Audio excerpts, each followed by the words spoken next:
not a bad idea. Yeah. Yeah, it's funny. Once I got these, I realized, because I was starting to get eye strain when I was reading. Once I got these, I started realizing I haven't done my eye exercises in I don't know how long. And I used to do them like outside at night also, because there's an art to seeing in the dark of you're not looking for something, you're actually looking for the nothing. Yes. Because living objects absorb light. I used to do the horizon at the beach very regularly to look out as far as because I am farsighted, but if I don't do that exercise regularly, I sort of lose some of it. But of course, as you guys know, I lost everything last year. Right. Building it back, but a lot of it is muscles, you know? So, so Jordan, I think it's good if you work on your muscles around the optic nerve too. Yeah, I thought when I was a kid, I thought my parents were psychic, but because they always knew when I was tired.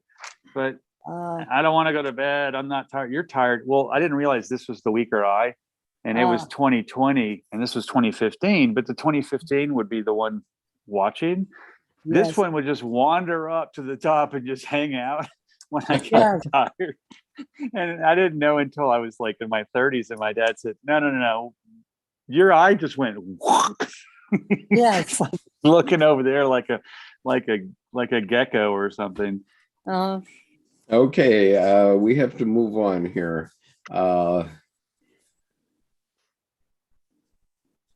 So Good Buddy Time says just off to bed. That's too bad. You're going to miss some interesting stuff tonight, but it'll be on YouTube. So that's the good news.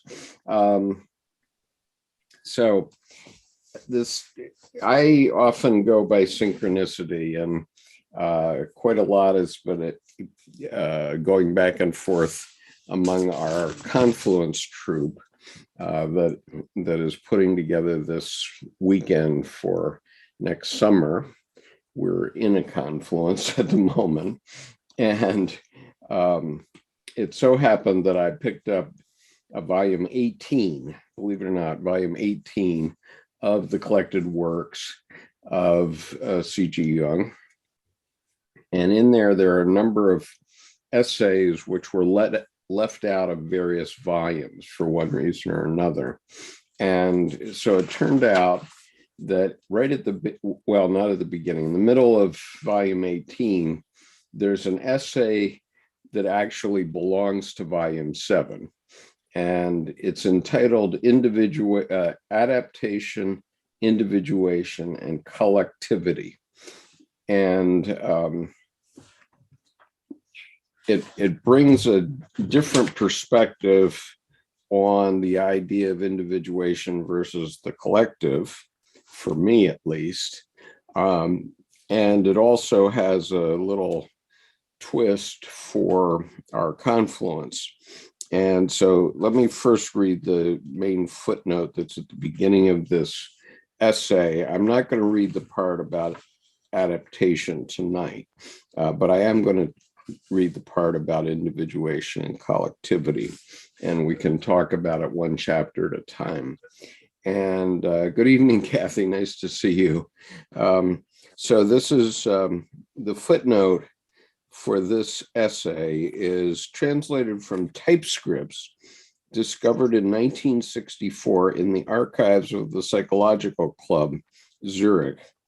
The papers are signed and dated October 1916 in Jung's handwriting, and would thus have been written about the same time as The Transcendent Function, which is in volume 8, and The Structure of the Unconscious, volume 7, second edition, appendix 2. Their content appears to be, in part, a further elaboration of the addendum to the latter, paragraphs 503 and following. The present translation with the prefatory note and postscript by R.F.C. Hall was published in Spring in 1970. Spring was a magazine that was published by James Hillman, and R.F.C. Hall translated most of the collected works of C.G. Jung. He was a disabled man. He lived in a wheelchair, and he lived in, I think it was in Mallorca where he worked. But for some reason, he was fluent in both German and English, and Dr. Jung liked the way he translated the collected works, so he was engaged to do that, and he dedicated his life to the translation of Dr. Jung's works. And so, first of all, since I failed to mention it the last couple of days, let me mention once again our confluence, and I'm going to put the link in here, which is https://confluence22.org. Okay, that is the link. And so you can get more detail about it.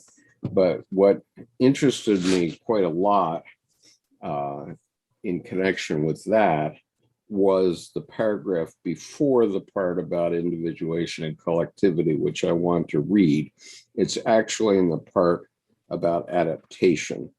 So this is paragraph 1098 of volume 18.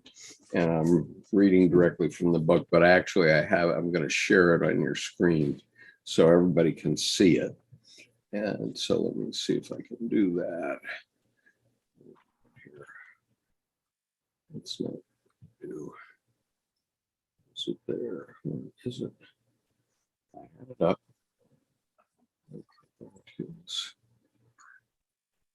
Okay. All right. Now I should be able to share it so that everybody at home can see it. And then I'm going to read it paragraph by paragraph, and we're going to comment on it. So I'm going to start with paragraph 1098 because I feel that that does relate to our confluence. And so it says individuation remains opposed so long as no positive values are created. Interesting.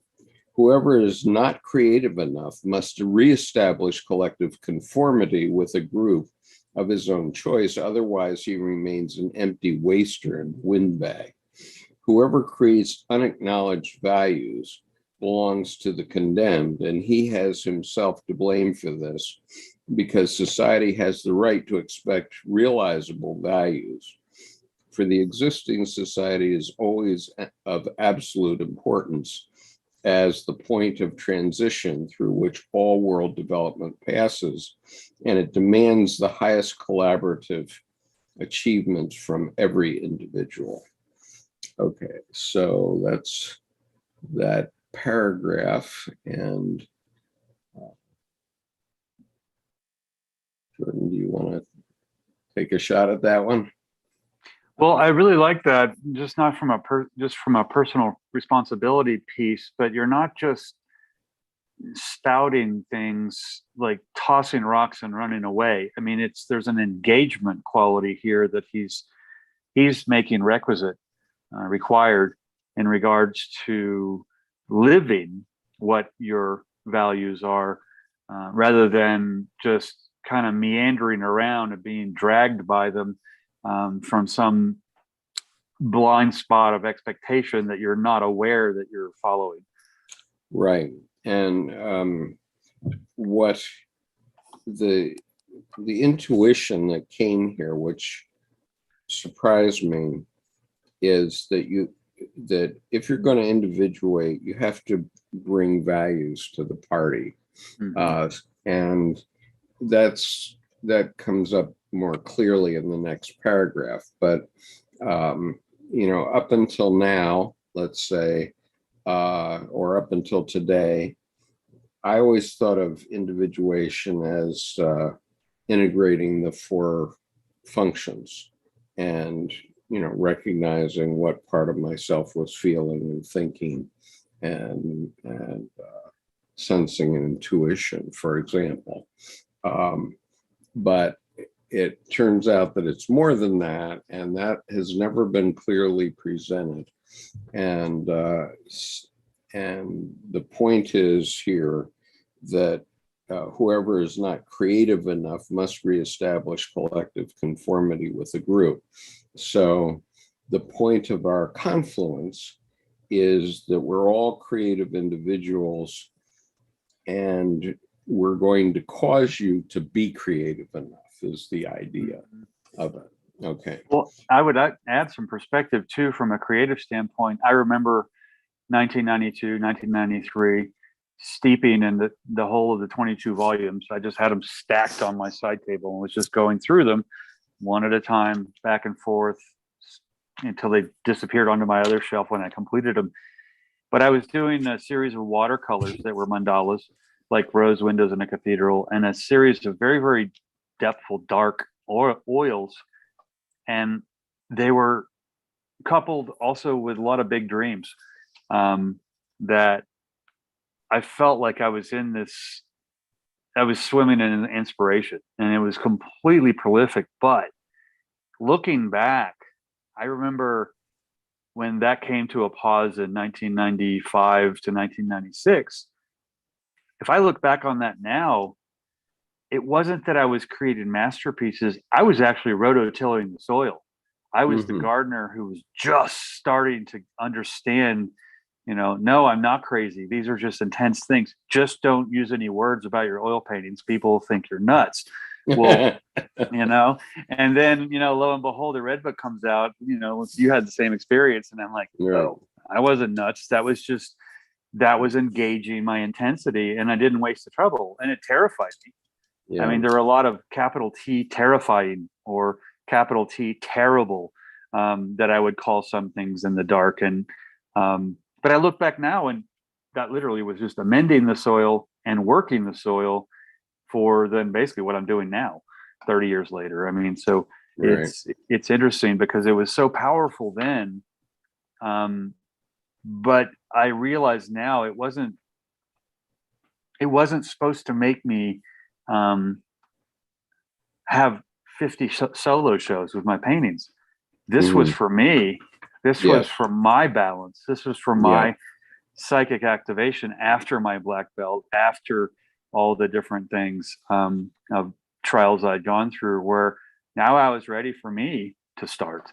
And that's a key point about what we're talking about in the arts, which is that, we've tended through our rationalism, through our logos, to write off art education in our schools. But the problem with that is we haven't emphasized the need to do the arts for oneself as opposed to publicly. And Jordan Peterson recently did published again a piece about the arts and why it's so difficult for artists to make a living. And his whole focus is on the public and whether you can sell your art. And our point is that you need to do art and be creative for yourself, number one. If it happens to get popular for some reason, then fine. But you need to have a life, a profession that you can earn money to buy food and have shelter. But your art isn't necessarily for anyone else. And we need to have a practice of, in fact, doing things for ourselves. And we're going to point that out at the confluence and show you how it works and show you how important it is to you. And that's what we are doing at the confluence. And And Go ahead. notwithstanding artists that, make money and make a living off art, notwithstanding them have, as you said, generally the purpose of art for everyone is to activate the psyche. And when you do that, then if you're a doctor, a lawyer, anything else, any business practice, you are a more balanced, robust individual and able to make better decisions because of that have the heart of the matter, rather than just, issuing a bunch of fish scales and, making buy and sell orders and amassing. You're actually building something of value. So the currency becomes value rather than the currency being money. The money follows when the value is present because you're in sync. Well, and when I was doing a lot of painting, I couldn't articulate this at the time because nobody had taught me this, but I found that when I was painting, my life just worked better. And when I wasn't, or I got stopped up on my painting, my life didn't work as well. And I couldn't put my finger on what that was about, but this is what it was about, which is getting through to your unconscious so that you're communicating with your unconscious, and then you're going to make better decisions. Because you're going to come with more wholeness in your life.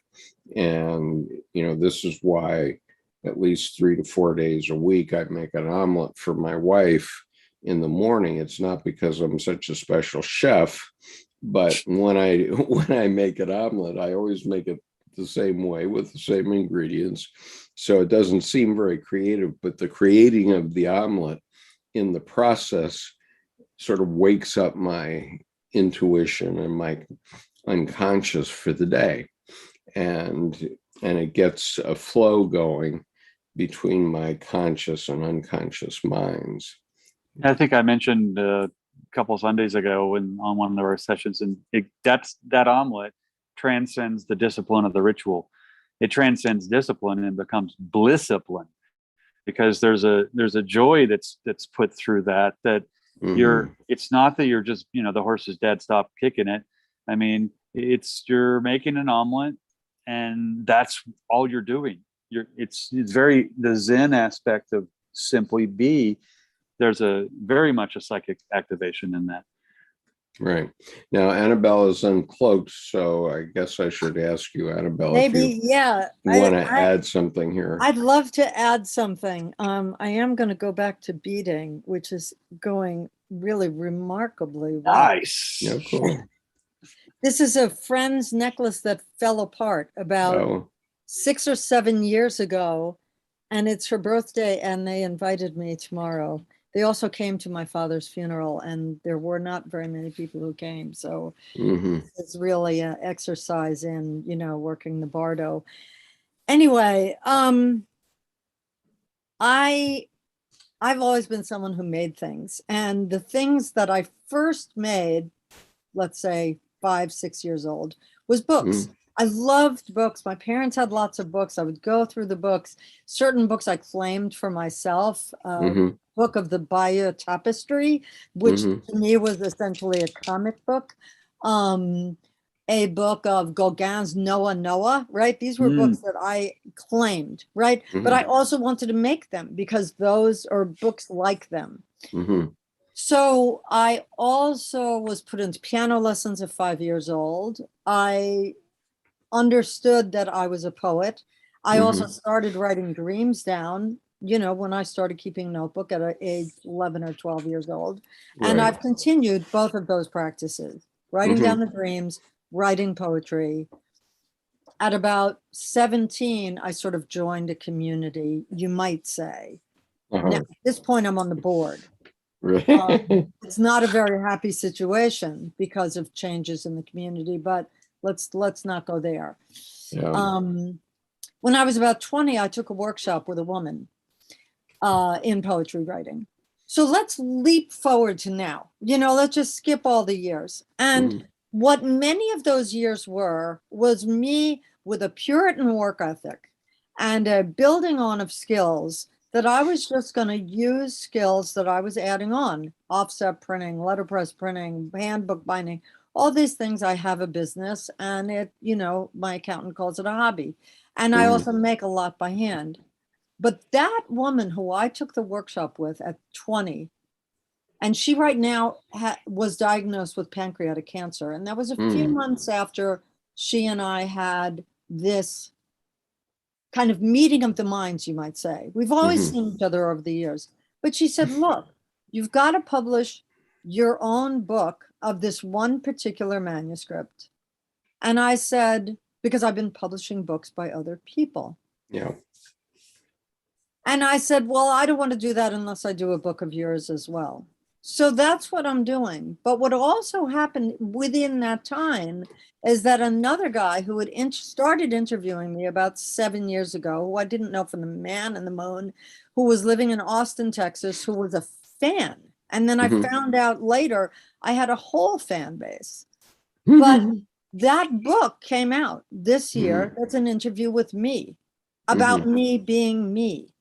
And so I've had it thrown in my face. And this week in that Bota deck, and I'm sorry Nick isn't here to, be part of what this is.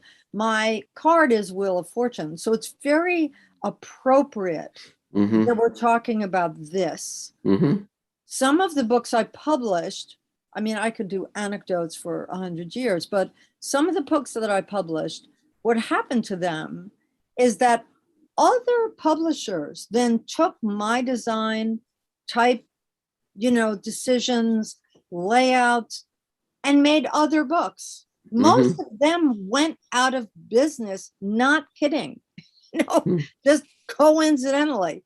But, it's been an interesting journey that I'm still on, but I see and feel with the Jungian work here in my therapy, with the tarot deck, with my dreams, that it is coming down to me claiming it and not living a life of service the way I thought was a sort of requirement. Right. Well, it is a sort of requirement, and I want to get into these next paragraphs. Please do. But at the same time, it's, your story is a testimony to what we're talking about here, which is that, you have to do something creative for yourself. And it doesn't have to be big whiz bang. I mean, it can be as simple as making an omelet for your spouse in the morning or making dinner or whatever it is. That's a creative act. And meanwhile, Raquel has Annabelle fan base with hearts, purple hearts next to it. Oh, Raquel. Yeah. And I did think of you today, Raquel, because it's holidays. Okay, so what I want to do is get into individuation and collectivity, because this presents, for me, a different way of thinking about individuation. Okay, I was always thinking about individuation as, coming to terms, integrating the four functions. And Dr. Jung explains it quite differently here, and it really got my attention. So I'm going to put it up on the screen again, and then I'll read the paragraph, and then we'll comment on it. So here's the first part of the paragraph. It goes over to the next page. So I'll just show this while I'm reading it, and then I will switch the page. Okay, so here's the page, and I'm reading paragraph 1099. Individuation and collectivity are a pair of opposites. Now that I never thought about before. Two divergent destinies. They are related to one another by guilt. the individual is obliged by the collective demands to purchase his individuation at the cost of an equivalent work for the benefit of society. So far as this is possible, individuation is possible. Anyone who cannot do this must submit directly to the collective demands, to the demands of society, or rather, he will be caught by them automatically. What society demands is imitation or conscious identification, a treading of accepted, authorized paths. Only by accomplishing an equivalent is one exempted from this. There are very many people who at first are altogether incapable of accomplishing this equivalent. They are therefore bound to be to the well-trodden path. If they are pushed off it, they are seized by helpless anxiety, from which only another of the prescribed paths can deliver them.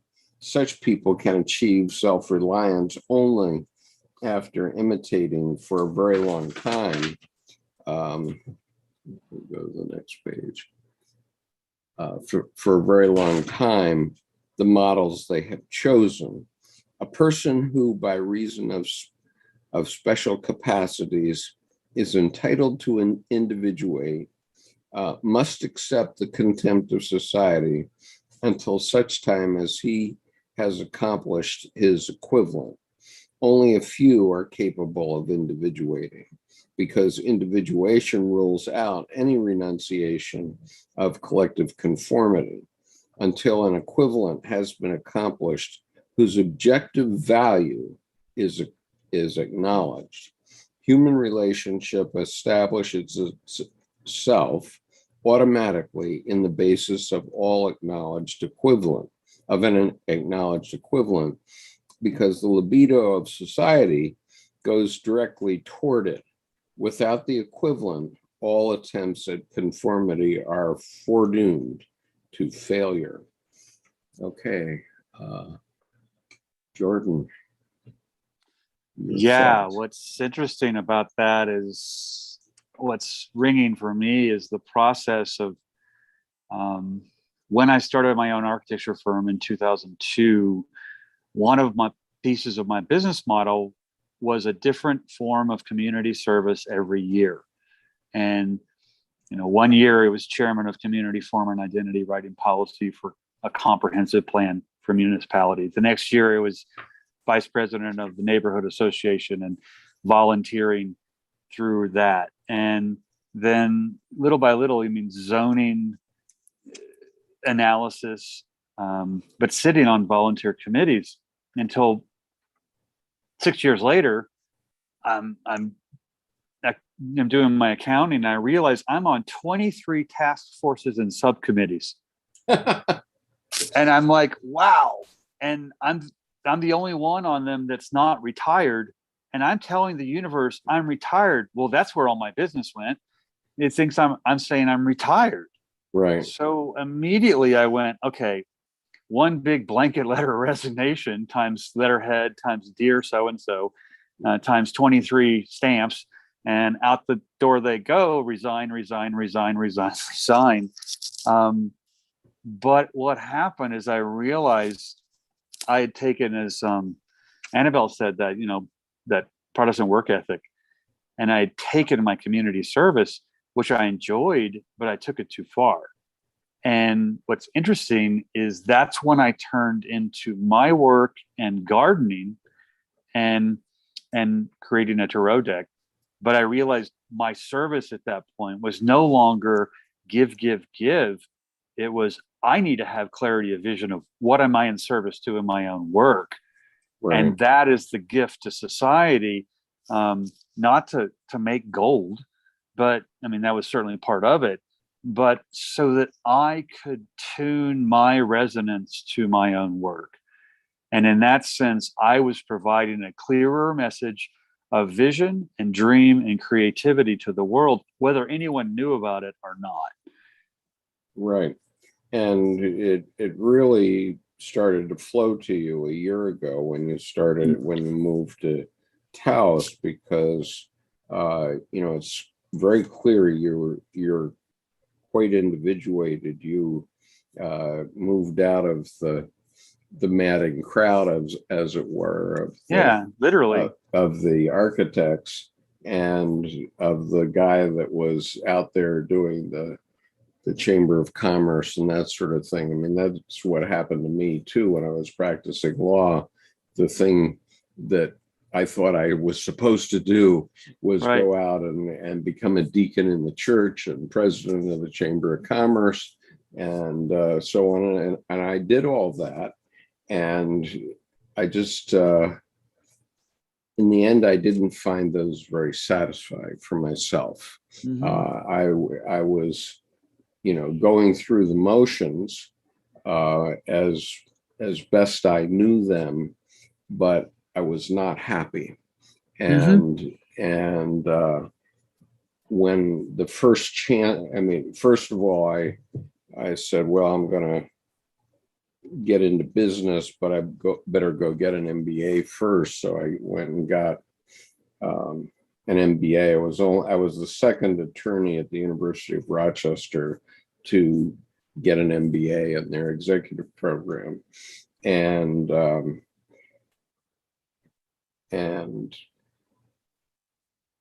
as a result of that, I got a chance to go to Japan for 5 years. And, then I was right in it. Then I was in the middle of creating.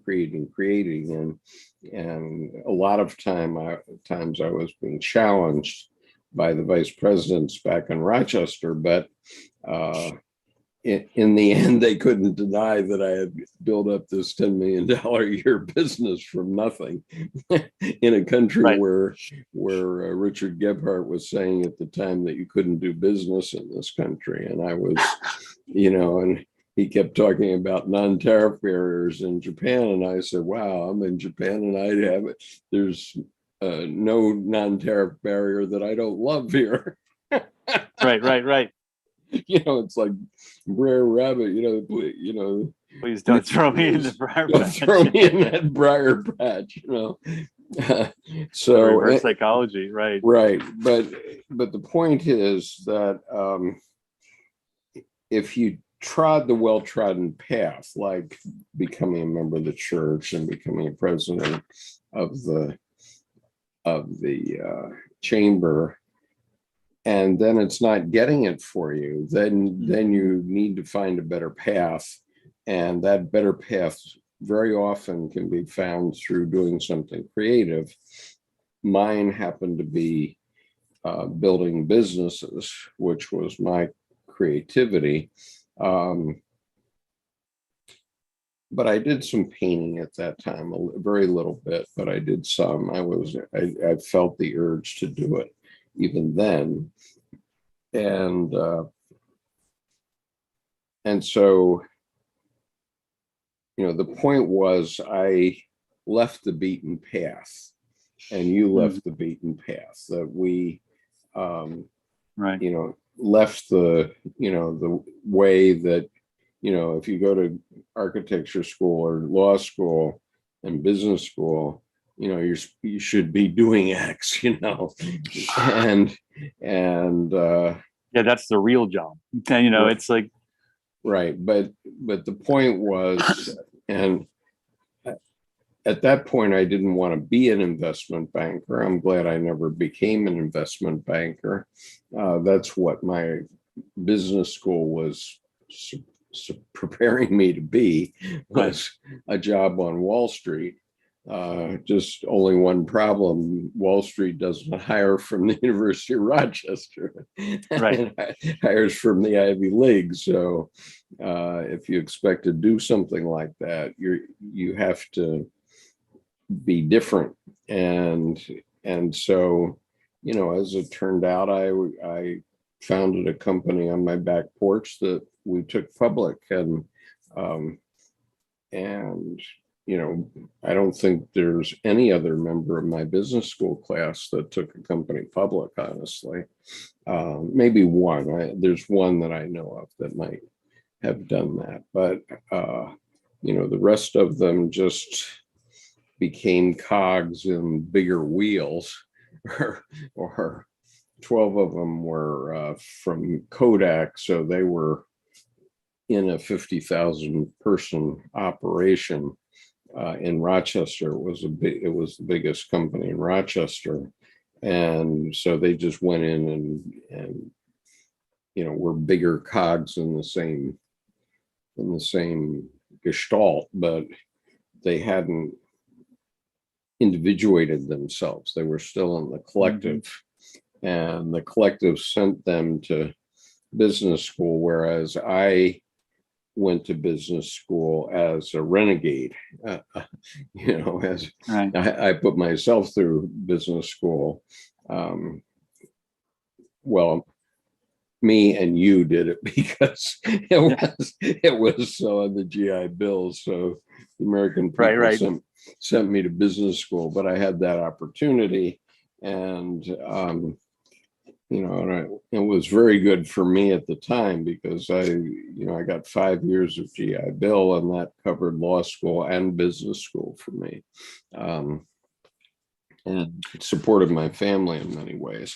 So what I found interesting too in the process of that, there's a big span of, I brought up cairns, stack stone cairns as trailhead markers a couple of weeks ago, and Miles took off with that pretty well. But I started realizing I was always going off trail, and so what I do is, as a discipline, I'd go pick up 3 rocks along this trail that I'm on. That's a normal trail, well worn and hiked or walked and ran and biked and all that, and I'd stack the 3 stones on the side of the trail, and I'd step off into the brush and go. But I started, instead of just stepping off the brush and go into the brush and going, or into the briar patch, so to speak, I marked it, and I started the discipline of marking where I was stepping off. And I have to kind of smile that I closed my architecture firm in 2014. And in 2015, take the 5-year radio silence publicly to just go take a break from every part of every one of my career paths I had. No poetry, no painting, no architecture, no tarot, no astrology, no writing, and make the art be the art of the hermit in a way. And then last January, I wake up and Taos comes to mind, and here I am. And what's interesting is, in that 5 to 6 years between 2014, 2015, and then January 2020, 21, it took that long for me to realize, no, I wasn't doing poetry and painting and architecture and art and depth psychology with Jung and et cetera, et cetera, et cetera. Everything I was doing, even especially the tarot and astrology, they were all different ways to look at imagination. And that's when I realized, no, I wasn't a polymath. I wasn't an expert in multiple fields. It wasn't managing 6 careers. It was, you're the founder of the architectural well-being. It's all just different ways to look at imagination. And then it became imaginaction, because it's what you're going to do with that idea. But then the 6-year span of a process between the well-worn path and then deciding what the big 3 stones were to put down to make a new path, there can be quite a long, you must stay the course period. Oh yeah. So to not fool people that there's some easy path. The path you're taking itself is a trial all to itself. Yeah. So Annabelle, do you have a? Yeah, I just wanted to comment on something you were saying, Jordan. I mean, besides the fact that I'm the child of architects and you're the child of a poet, so that's an right. Yeah, it is. Or upside down, pentacle. But that you said, well, for one thing, you said that you decided, right? I don't think you decided. And when you talked about that's the path of the hermit, right, with the 3 stones, and then there's this, which is the wheel of fortune, that is now, now you're sort of rolling ahead there, that's your path. It is. Yeah. Right. That's, I mean, this is, me being the tarot novice now that I'm in second grade, or maybe I'm just first grade and that was kindergarten before, but now that I'm getting it, that, and I was stunned when I saw that Wheel of Fortune was the next card after the Hermit. There I was absorbing this solo. And then remember, I've been in this arc of my father's death.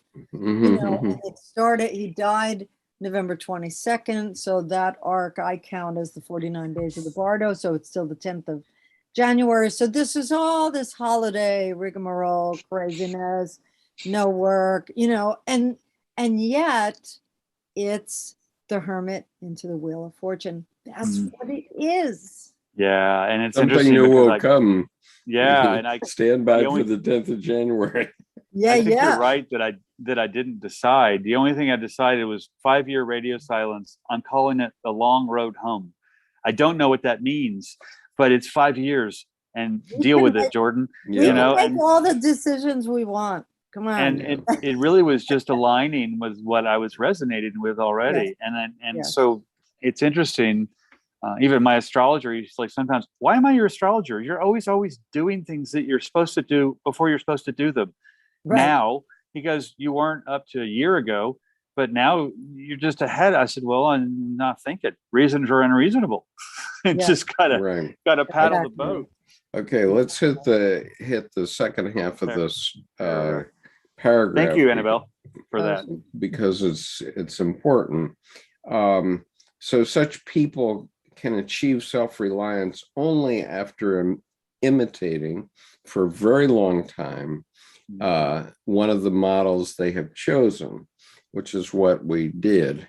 A person who by reason of special capacities is entitled to individuate must accept the contempt of society until such time as he has accomplished his equivalent.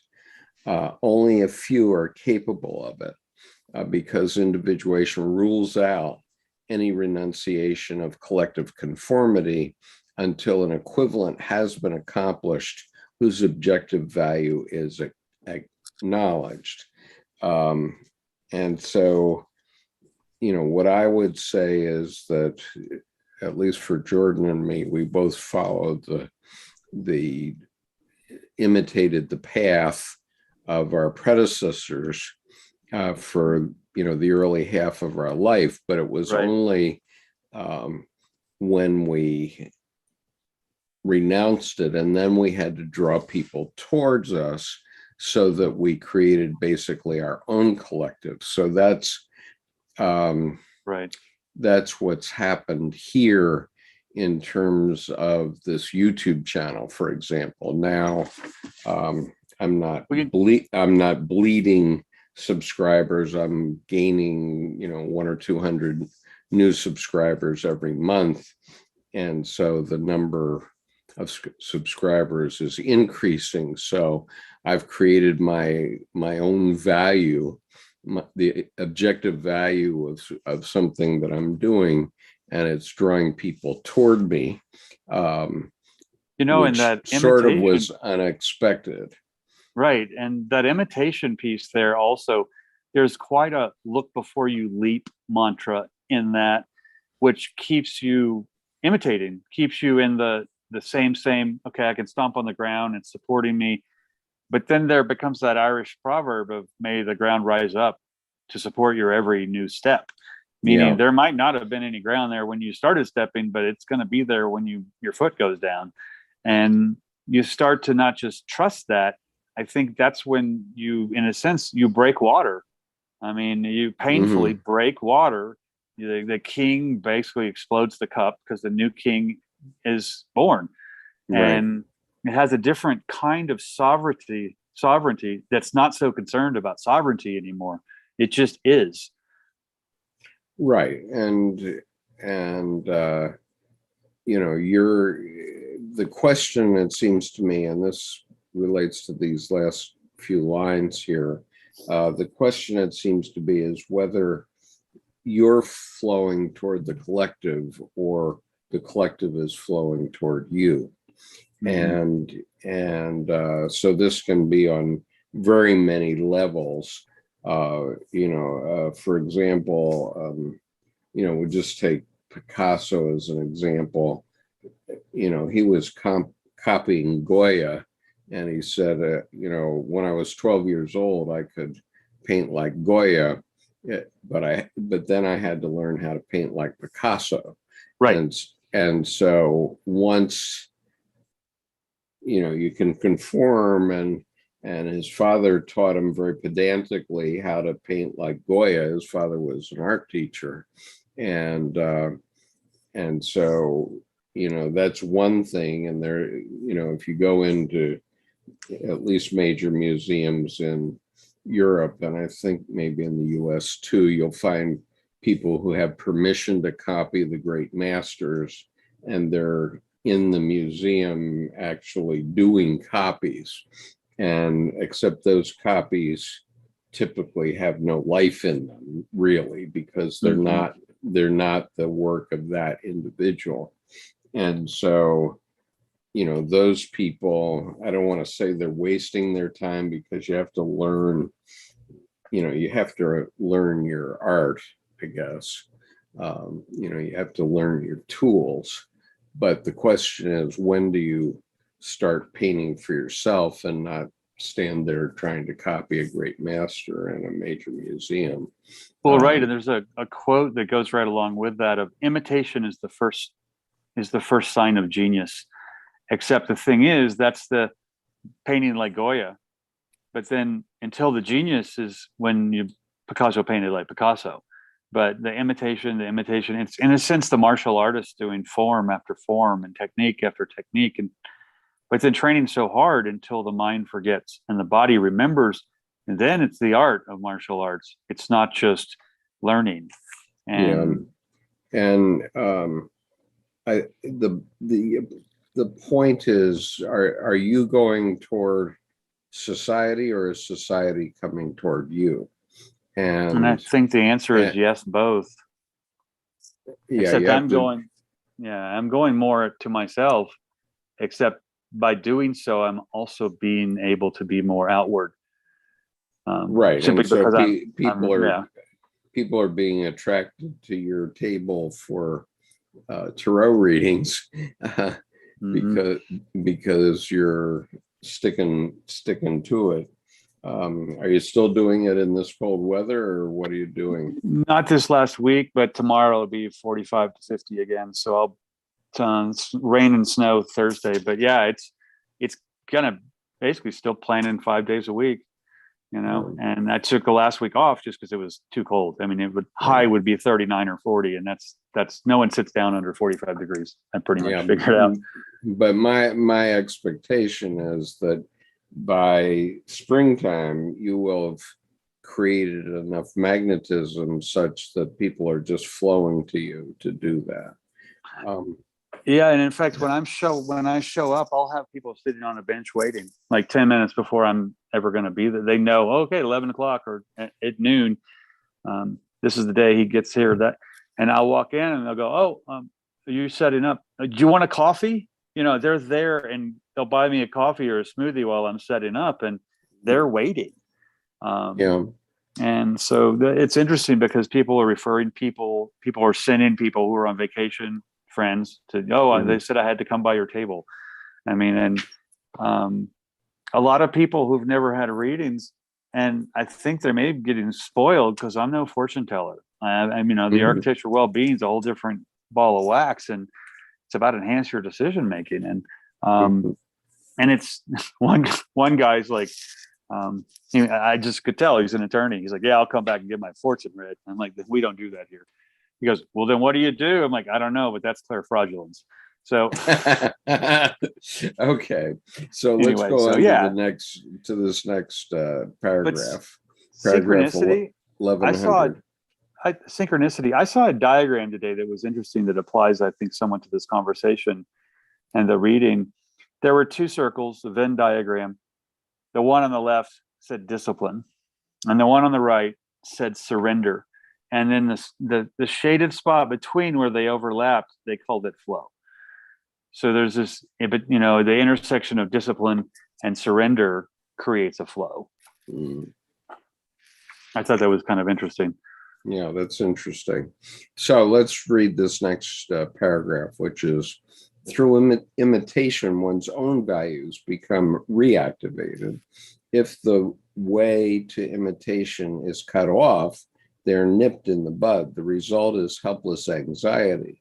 If the imitation is a demand made by the analyst, i.e., if it is a demand for the sake of adaptation, this again leads to a destruction of the patient's values, because imitation is an automatic process that follows its own laws and lasts as long and goes as far as is necessary. It has quite definite limits, which the analyst can never know. Through imitation, the patient learns individuation because it reactivates his own values. Okay, so it's there. I think the reactivation of one's own values there is of chief importance, because there's, as Annabelle said, when she said, I don't think you chose. And I think that's correct. And I think it could be phrased that my values were reactivated, and there was nothing I could do other than the must of, I had to follow that. And that's a different impetus than decision making. And so I think, even going back to, I think even more concisely put, the way Annabelle said, I don't think you decided. I think that's just robustly true. I mean, truth doesn't need any adjectives, but that's a robust truth of how. As my wife says, you have to come to the end of the vanishing path, and then you have to leap. You have to leap. In other words, the path vanishes, and you still have to step forward somehow. And and that really resonates again with the may the ground rise up to support your every step. I mean, that's that, in that leap, you're still supported. Yeah. You just don't know by what. Yeah. Right. Okay, so so you have your own values reactivated, but then you have to get the collective to come toward your values. And so the collective function may be divided into two functions, which from the mystical and metaphysical point of view are identical. One, the collective function in relation to society. Two, the collective function in relation to the unconscious.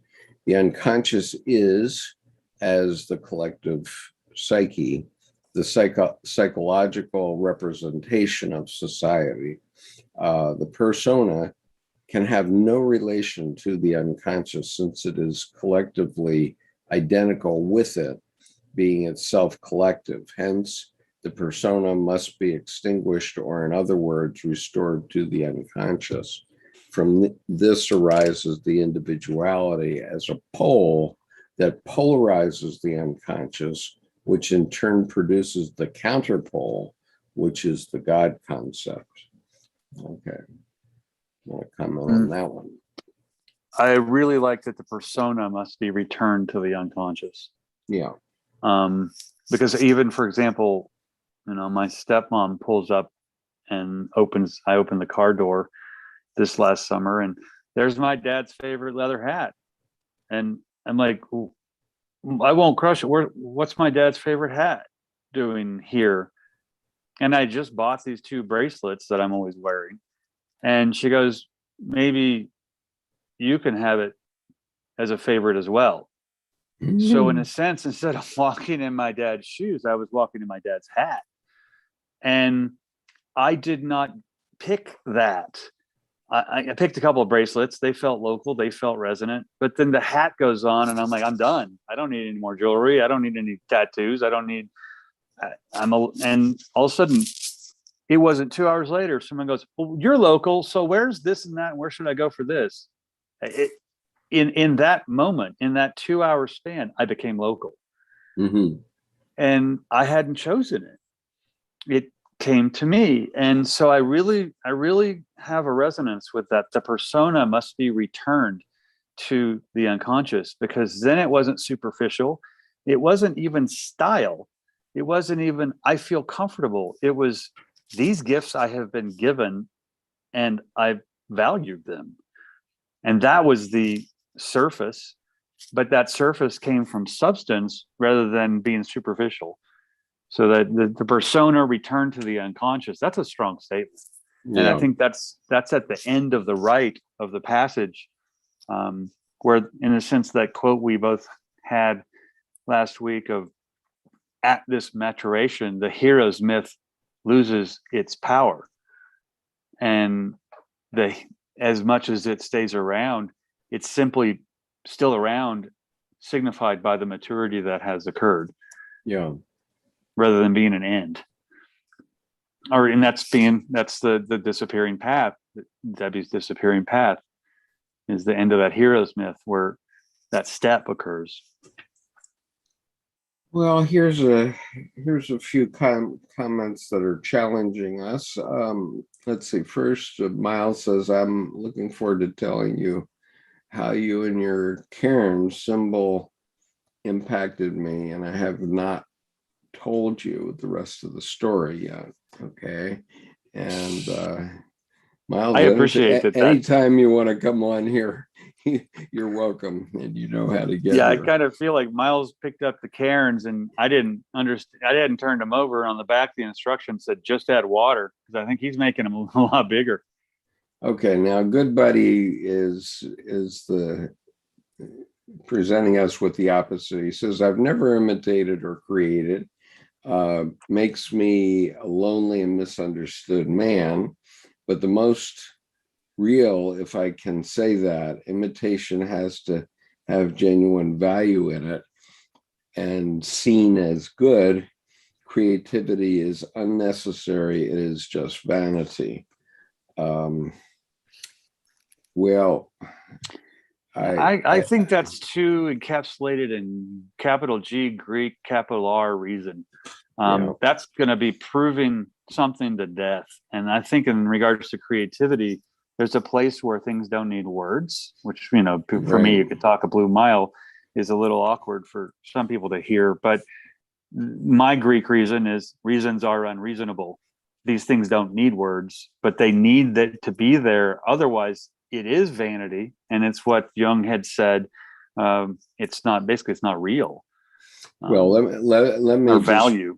Push back on Good Buddy here and say, well, you have imitated, because you imitated your parents when you stood on two legs and started to walk. That's imitation. And you have created because you creatively found that you could whine and wet and get your mother to do things for you. And that's a creative act.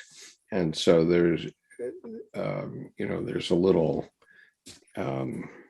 disingenuousness there. And I think that you ought to probably go back and reassess that because I find too, I wholeheartedly agree, because I think too that the statement of "I have not imitated" and basically saying I don't need creativity. Creativity is vanity. Well, I'm no psychologist, but to me, that feels to be cloaked jealousy of I don't know what. But it seems that you have a really strong pushback there that is unnecessary. That is actually, it feels like that's your speed bump. Yeah. That pushback you're giving is actually, it feels like you're holding on to something that's holding you back, rather than engaging yourself. And I'm not going to sit here and armchair analyze, because I'm not a psychologist, but it does feel, and I appreciate the statement though, because I've heard that statement from people who want everything proven. They want everything explained, and that's just a crowd control device to keep saying, that's just to keep everybody quiet. So, right.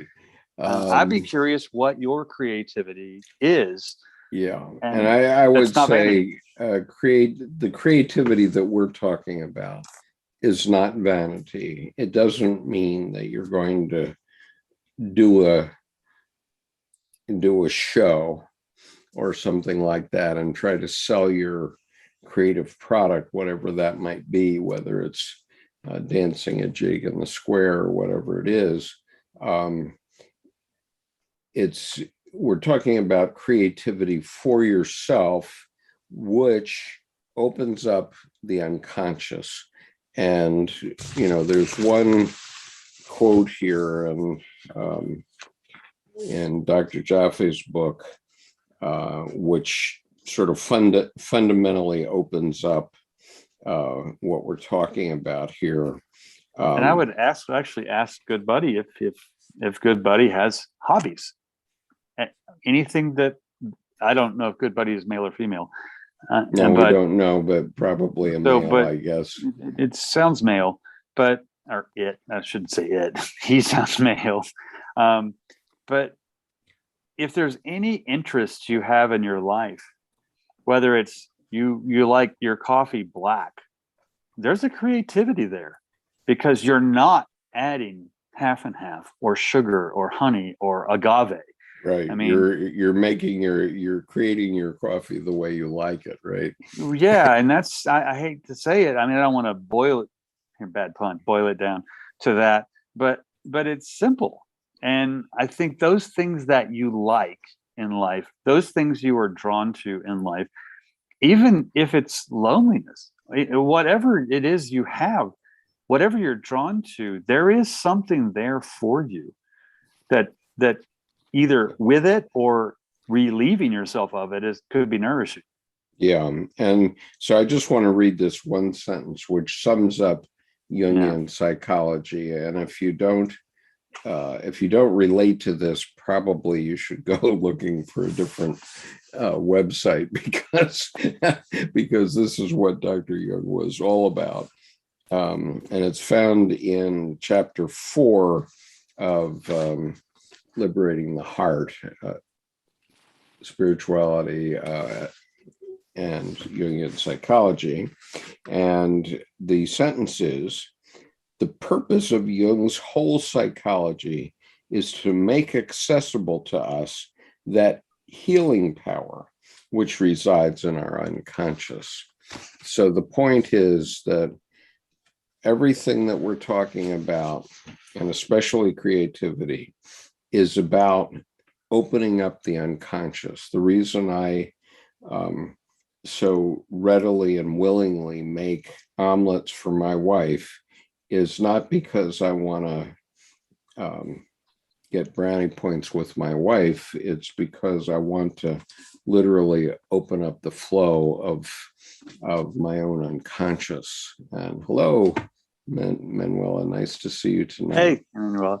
And I'd like to read a paragraph. They're not listed by paragraph numbers, but from You Will Have This Soon. Mm-hmm.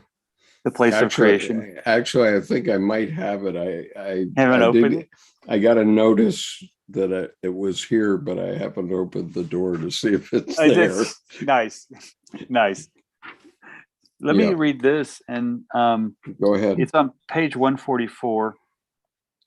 It is not only the artist, then, like Henri Brulard, who possesses, in addition to his critical and overcritical intellect, a feeling capacity for living experience that for him, as for a young man, makes every experience a novel and unique encounter. All creative men possess this gift of enhanced emotionality. Even an illness or a hardship, a fragment of nature like an animal or plant, or a problem in mechanics or arithmetic, can become for him an exciting reality. And this excitement which grips him, and which expresses itself in the form of interest and concentration, or as a task by which he is possessed, does not simply activate his creative temperament. Something else happens at the same time. The effective ignition between himself and the world points to a reality that is common to them both, and appetence, he puts in quotes, which is at work in nature as well as in man, and which actually brings them together. Right. And the unconscious is nature. This is one of Dr. Jung's points. And the unconscious is naturally going to heal your psychic troubles if you are open to it, if you are in communication with it. But if you wall it off and say there's no such thing as the psyche and that sort of bunk, then you're going to, you're never going to taste the difference between flavors of ice cream. It's just, you're going to have, all ice cream will taste like cardboard. Oh, it's curious to me. Part of the imitation piece is a limitation piece, because a lot of people are led away from their natural capabilities. Yeah. And that, to me, there's basically, I call it an existential amputation. Nothing's ever cut off. It's just never allowed to be seen in a way. Yeah. So that when you see it, you have no reasons for it or any way to explain it. So it must be so odd. So I must leave that behind. And people get basically tricked tricked, basically. Yeah. So Rhea has joined us, and Rhea says, I've been gone. On what page are we on? Rhea, I'm sorry to say, or I'm not sorry to say, but I will say that I have digressed tonight, partially because Nick isn't here tonight, to a definition of individuation, which appears in volume 18 of the collected works. That's where we are. And I am showing that on the screen regularly.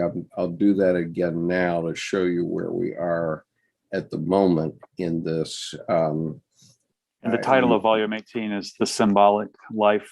Yeah, The Symbolic Life. But this is deep in the bowels of volume 18.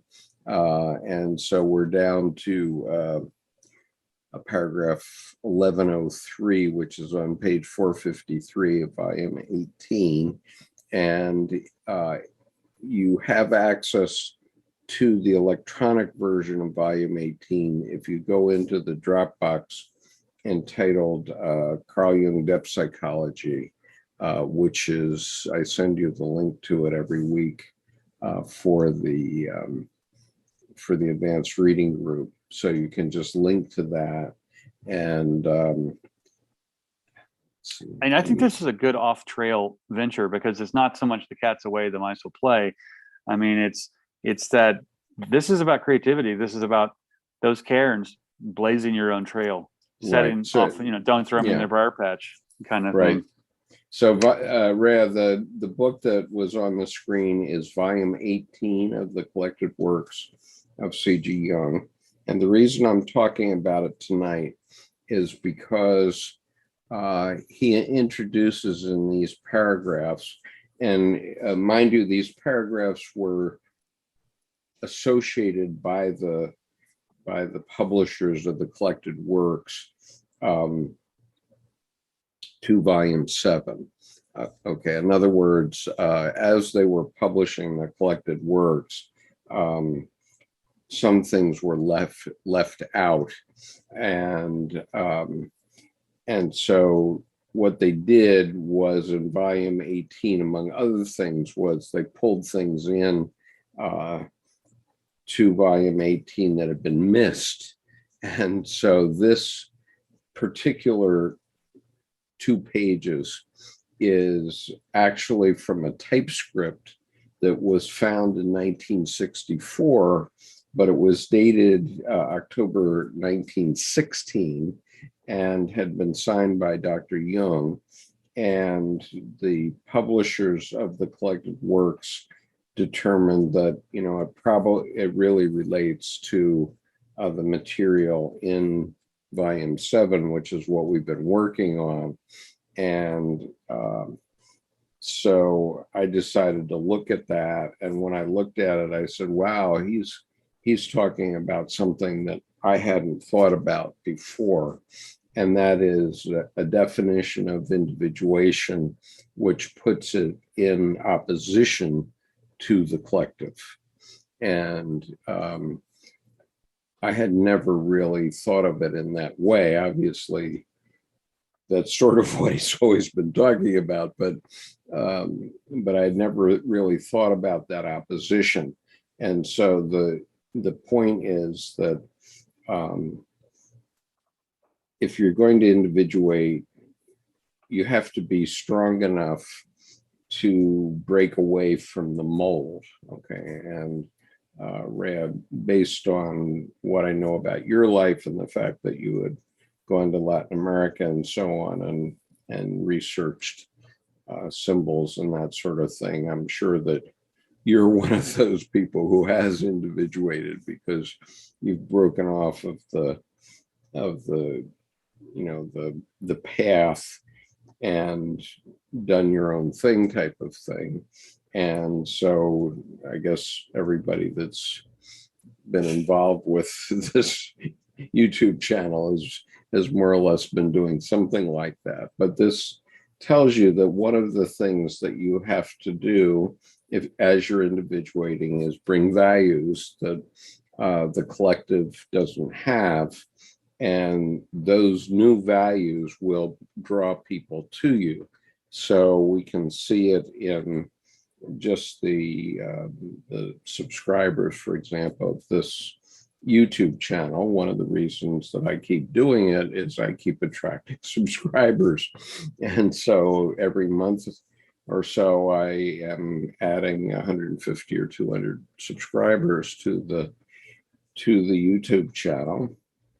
And it's not because I'm doing a big promotion of it. It just, people come to me, and so I obviously am presenting something that is magnetizes people and brings people toward me, and so that's a sign of individuation, because it's breaking away from the same old collective. I'm not just a standard guy. Well, and I would like to reach out also to Good Buddy on the chat and ask what most resonated about what either Skip or I said with you in regards to your comments. So it's not just a one-way street. What was most resonant from anything that we responded to you with, if you would be so kind to share? I did mention classical guitar male, so he has interest in classical. Oh wow, that's special. some creativity with a capital C. That's beautiful. Right. Okay, let's go back to the last couple of paragraphs here, so I need to show it again, and so I will. Annabelle, did you want to say something before we go on? No, I've just finished the necklace. Nice. Congratulations. Thank you. Since you uncloaked, I thought you might want to say something, but anyway. Not at the moment, no. Are we going to be reading? Are we going to be reading from our do essays a little bit? You can read from this one if you want to. Can you see it? No. Not even close. I could see the beads. That was a good enough lesson for tonight.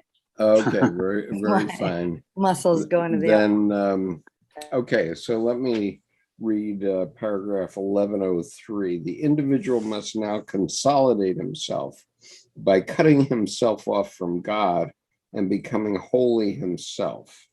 Thereby, and at the same time, he also separates himself from society.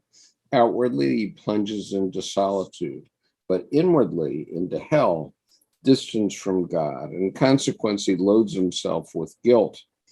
In order to expiate this guilt, he gives his good to the soul, and the soul brings it before God, the polarized unconscious, and God returns a gift, productive reaction of the unconscious, which the soul offers to man and which man gives to mankind. Or it may go another way. In order to expiate the guilt, he gives his supreme good, his love, not to the soul, but to a human being who stands for his soul. And from this human being, it goes to God. And through this human being, it comes back to the lover, but only so long as this human being stands for his soul. Thus enriched, the lover begins to give to his soul the good he has received, and he will receive it again from God insofar as he is destined to climb so high that he can stand in solitude before God and before mankind. Okay, complicated idea, but Jordan, you want to take a crack at it? Well, it's interesting where it's the disconnection. It reminds me of if you've ever been in a tornado, right before it hits, the pressure drops.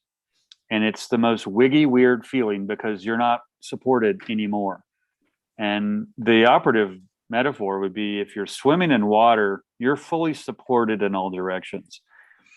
There is pressure in our air, but not many people are environmentally aware to a place where if someone else walks into the room, you feel it, like almost like putting a hand in an aquarium. It displaces the water.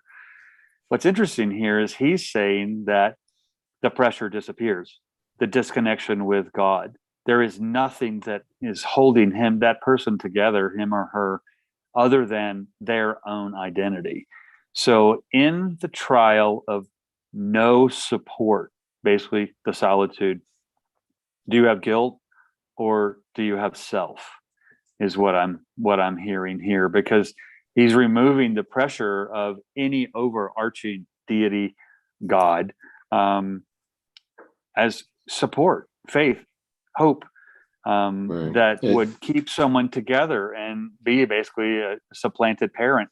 But in that sense, the solitude becomes, you are now in a no pressure zone.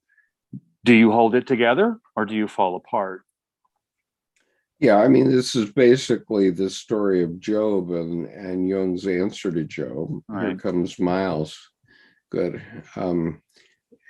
This basically the story of Job, who held himself apart from his collective. This was 500 years BC that he was doing this, and he faced God and decided that he observed that God was good and evil, had both sides to him, and he made his case to God's good side, and he never lost his faith. Let's say, never lost his faith in God supporting him.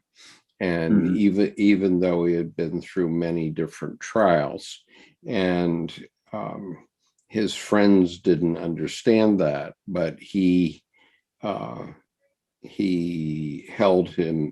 his faith to his perception of God, and God responded favorably at the end. At the end, right? Not during. At the end, he lost children, he lost sheep, he lost everything, but ultimately he was repaid by other children. And it was like, okay, team, that was a really hard game, but guess what? The game's over. We're through. Yeah, and oh, by the way, you won the jackpot. You won the lottery. You're here. And, good to see Miles here. Yeah. So Miles, you went cloaked again. So Annabelle, do you want to comment on this? He's talking about the concept of being separated from God. So in the context of the Jungian model, he's talking about the ego and the self being separated. Okay, the self being God, the unconscious being God. Mm. And I mean, so I guess the only thing it brings up for me is just all that reading of Faust that I was doing, earlier, 6 months ago, mhm, and kind of facing it, evil is real, evil exists, evil intentions are real, and evil exists in the universe, and so that's what I'm hearing there. mhm, Last week we talked a little about Beelzebub and right, Baal and all that. Yeah. right. So Miles, did you want to express yourself since you've arrived? Well, I was listening to you and I thought, oh, I just have to pop in. I might not stay for too long. Okay. But you provided us with this essay, The Symbolic Life, and you're talking about, previously on Sunday about the next right thing, to do the next right thing, living your life. And when Jordan brought in the cairns, I was like, oh, wow, I can't believe it. So why was it so impactful? Well, I'm in Canada, for anybody who doesn't know, and I've been grappling with, well, what is wrong with, our nation? We have some really tragic revelations that have occurred with respect to First Nations in Canada. And my background is not a historian or political scientist. My background has been in transportation with railways and engineering. But with my calling, the numinous, saying that there's a connection between a promise I've made to my daughter with respect to environmental issues, there's a connection I just felt with the indigenous wisdom that we have failed to really integrate into our country. I'm on Treaty 7 territory, by the way, and it's the traditional territory of the Niitsitapi, or the Blackfoot Confederacy. Mm-hmm. And I honor their wisdom, tradition, rituals, ways of knowing, and just their very rich culture and their creator. Now, I'm a big taker of notes. I listen to things like you guys are talking about, and I'll write it down onto paper, and I'm trying to be diligent about, proper citation format. And back there on the shelf, you see binders. Those are notes. Now, I also read books that as I educate myself. So one, for example, is Canada's Odyssey, a country based on incomplete conquest. And then I started reading another book, and this book was recommended reading by a gentleman named Perry Bellegarde. He is the former national chief of the Assembly of First Nations, and he had the leader of the official opposition, Aaron O'Toole, on his podcast when he was national chief. And the recommendation was to get this book titled Citizens Plus, Aboriginal Peoples and the Canadian State by Alan C. Cairns. Speaking of a cairn. A cairn. Now, for me, what is really impactful is that for some reason, when I started writing notes on this book, I just continued to write all the other notes that people like yourselves have been providing. And in this binder, I'm now on Cairns, page 644. So this entire book of notes, each page is labeled Cairns. And I had previously been thinking, why am I writing all these notes under this name of cairns? And when Jordan was talking about cairns, are these trailhead markers, or markers that people have left when they've pushed the trail as far as they can. And then Jordan said, then, you take up from that point on and you continue to blaze the trail. Right. And right. so that was the numinous through Jordan telling me I have to take all these notes, all these other cairns, such as yourselves, and advance the trail. So I just felt I needed to come on and don't follow a path, blaze a trail and leave the path. Don't follow a path. Set down 3 stones and then step off the trail right there. Someone else will see that you crack some branches, and after a while the trail starts to happen. That is very true. So I just wanted to pop in and tell you how that impacted me. I so appreciate that resonated with you to that degree. That's quite an accolade. I appreciate you sharing that with me too. And one thing, when I'm thinking about cairns but not about a particular trail, sometimes I'll look at Uluru, which is Ayers Rock, Ayers, or Uluru, I think is the native Aboriginal title, but Ayers Rock in Australia. And it's just this one giant cairn. I mean, it's just rock, one, and it doesn't go anywhere. But I love thinking about cairn just looking at that rock. Well, and the indigenous people, they here, the Blackfoot people, they equate spirit with energy. Okay. And so when someone's left a cairn, there's an energy left there. Yeah, in those rocks. Like an historical friend. You are touching, meeting an ancestor, whether related or not, someone in the past who now can be an historical friend that's leaving you a marker that may not have been seen for 1,000 years, but now you come on it and there's a conversation with your feet.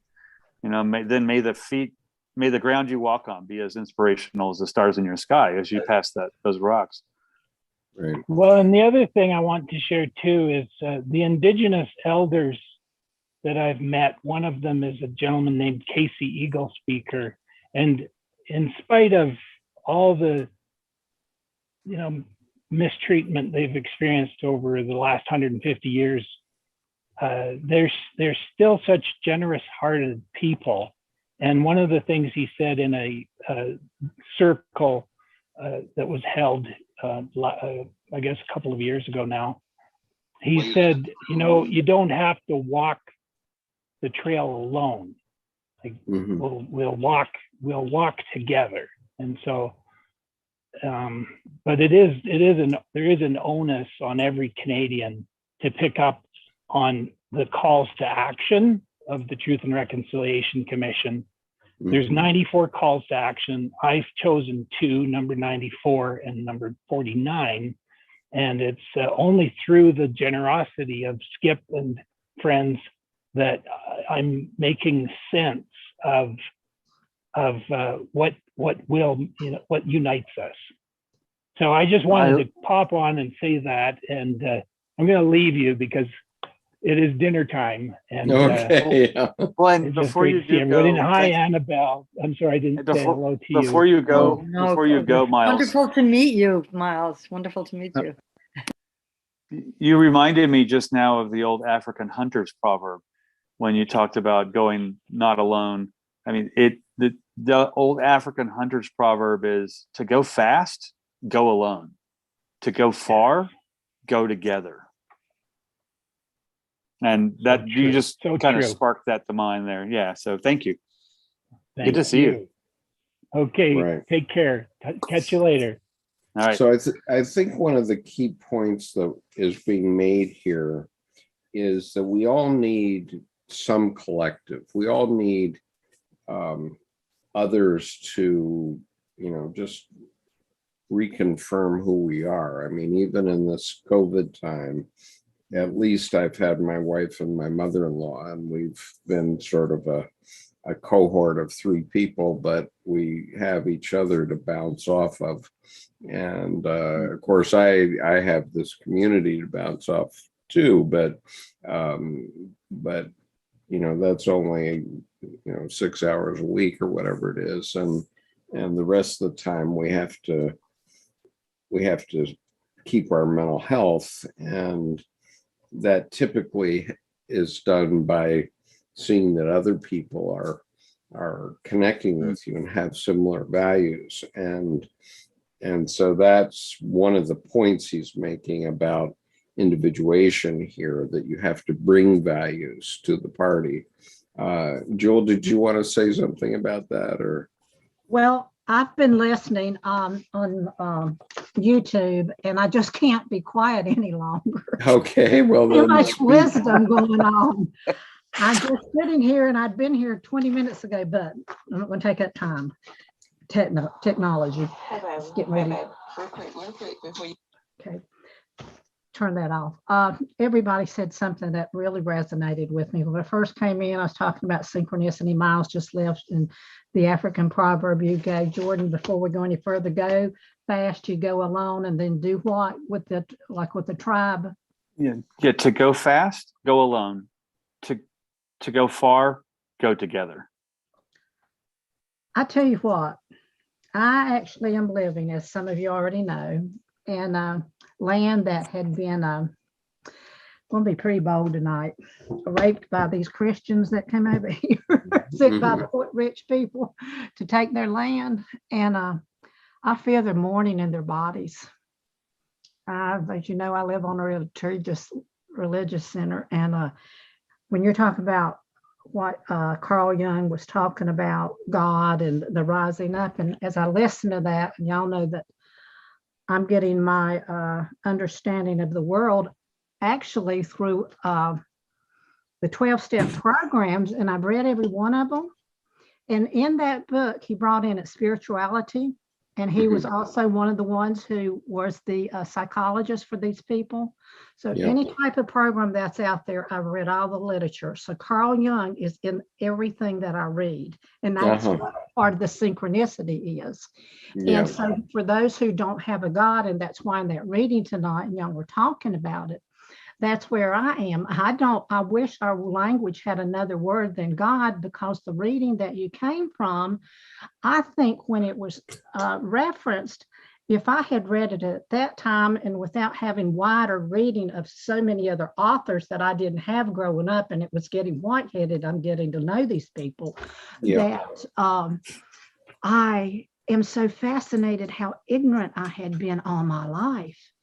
And now that I've gotten alone, and the sayings that you were talking about earlier, and I'm jumping around, I'm too excited. And the comment that y'all read from Goodfellow, I felt his heart. I resonated with that. And I went, I know where he's coming from. But it was through other readings who was influenced by Carl Jung. If you want to read a 12-step, I don't care which program it is, it's all across it. It's what was said tonight. When you keep waiting for this God of our world, whoever the religions are fighting each other and fighting for control and power, put their they're all fighting. They all want swords down. Yes. Yeah, they're all trying to control the same thing, and I'll give you a different word for God. Okay, it's unconscious. Yes, and that's where personal unconscious, right? And I'm with you there, because some of these other religions have taught me to go up to the Kundalini, all that, and that's where I'm learning to go to a higher level.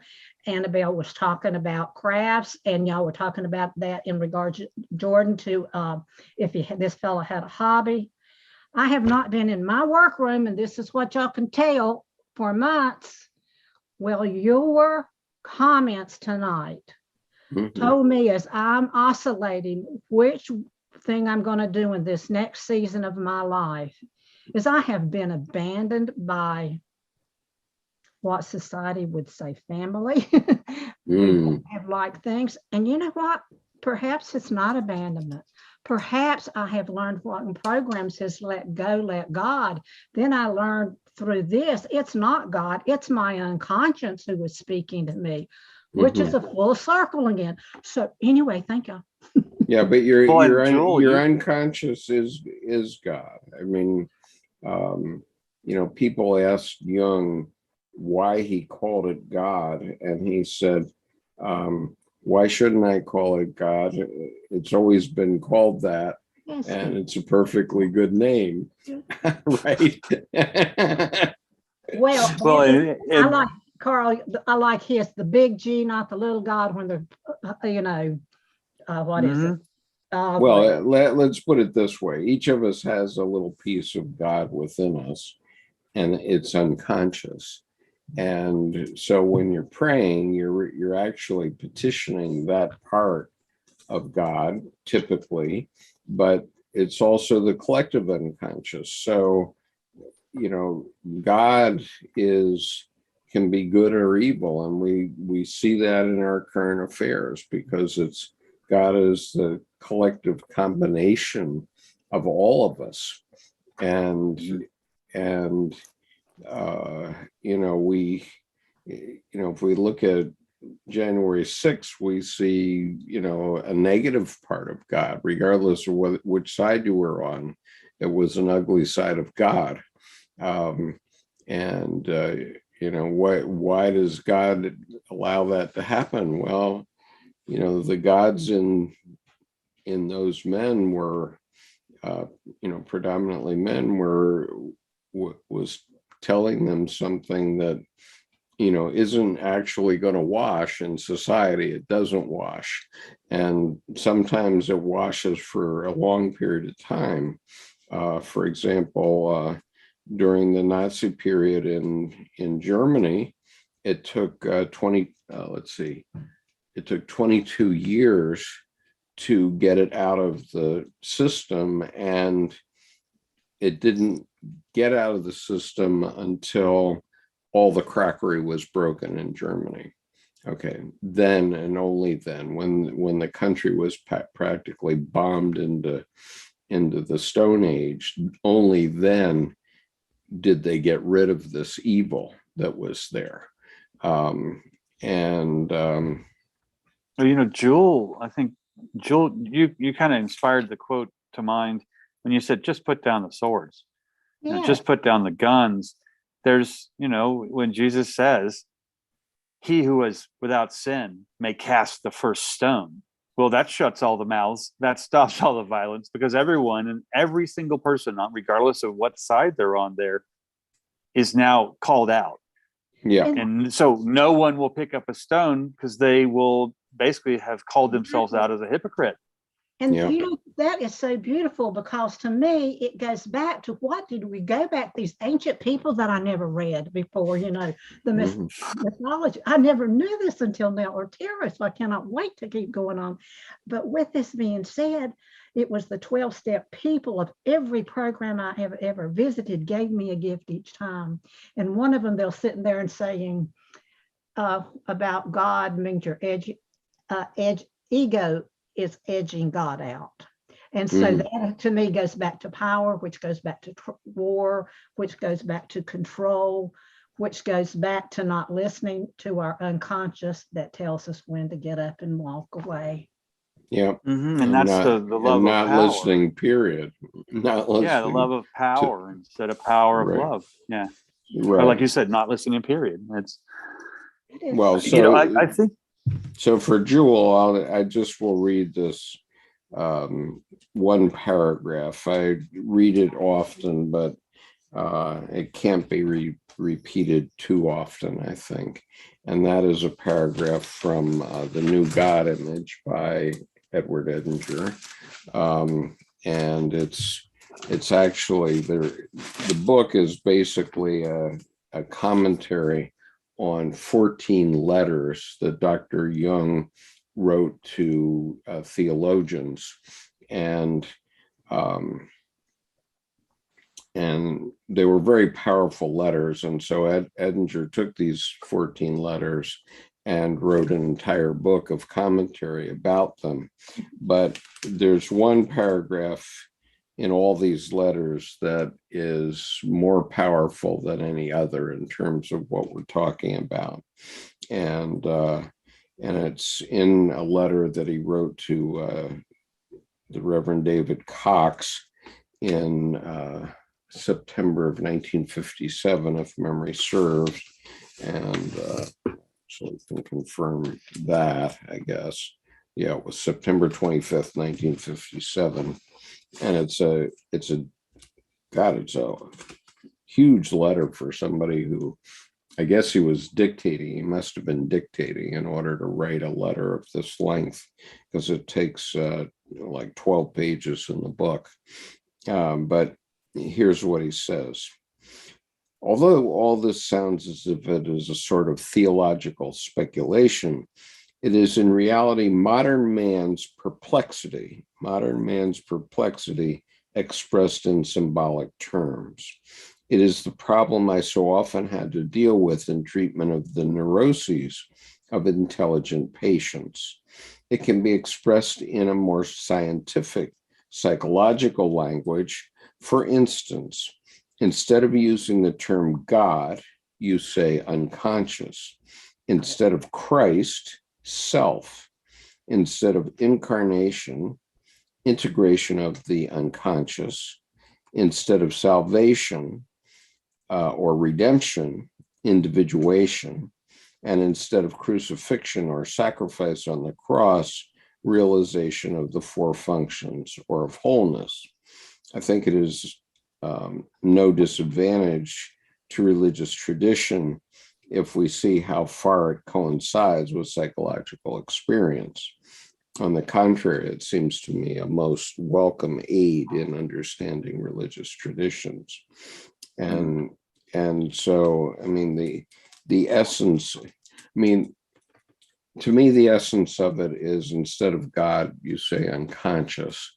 And if you say unconscious, then all of a sudden it makes a hell of a lot of sense. The collective unconscious as, you know, a great power, which it surely is, as God makes complete sense to me because there are inputs to it all over the place, right? And we hope that the inputs to it are beneficial to our lives, but that ain't necessarily so. I mean, the hang up for me came when he says instead of Christ, you say self. Okay, and the reason for that, and it relates to his book Ion, you know, which is phenomenology of the self, researches into phenomenology of the self. Chapter 5 is Christ as a symbol of the self. And it took me 10 years to get my mind around that chapter. The reason was that I had been so programmed by my early Christian education. And it wasn't because, you know, my parents were not born again or any other such thing, but, you know, I had gone to Sunday school, I guess, a few times. And, you know, for a few years, I had gone to Sunday school. And when I was living in Norfolk, when I was, let's say, about sixth grade, I went to Vacation Bible School, which was fundamentalist. But, you know, it had its merits. But, you know, it got inculcated in me about Jesus through that. But if I now pull myself out of that and say, this is what they're really talking about in terms of the psyche, then it makes complete sense once you can deprogram yourself. But I literally had to deprogram myself, and it took me a decade to do it. It's interesting to me too. I think that deprogramming goes then with Jules' statement about drop the swords, you know, drop the guns. Yeah. And then if I then insert the he who is out without sin may cast the first stone. That brings everybody to an all stop, at which point there needs to be another action after that. And instead of just letting the tide go out so that the rage will come back later, I would then suggest putting a 2-hour video by the Rabbi Lord Jonathan Sacks, the late Rabbi Lord Jonathan Sacks, entitled Dignity in Difference, together. And they all watched that without a word, without a peep, no judgment, just experience it. You don't have to say yes or no. So I think that if we can have that, he is without sin may cast the first stone, if we can come to the all stop and then just have a common experience, and you can bitch about it and judge it later. But at least if we could just have that 2 hours to commonly experience something, and then everyone has their own perspective, but everyone understands that their perspective is not going to be shamed or guilted. It's going to be listened to. I think that's something I would be interested in. I've got to say something. I was reading Jonathan Sacks this week and this afternoon to talk about synchronicity. And it was, of course, the neurology of not being able to see. The family that, Chip, this goes back to you want to start a business. I went back to a family member this week. And that's why I was trying to buy my mother's house, and I don't think it's going to happen because family is family. I don't care what dollar they wanted. I would pay it, but whatever. But that's where I want to go back and apologize when I made a statement that was incorrect. That was my old self.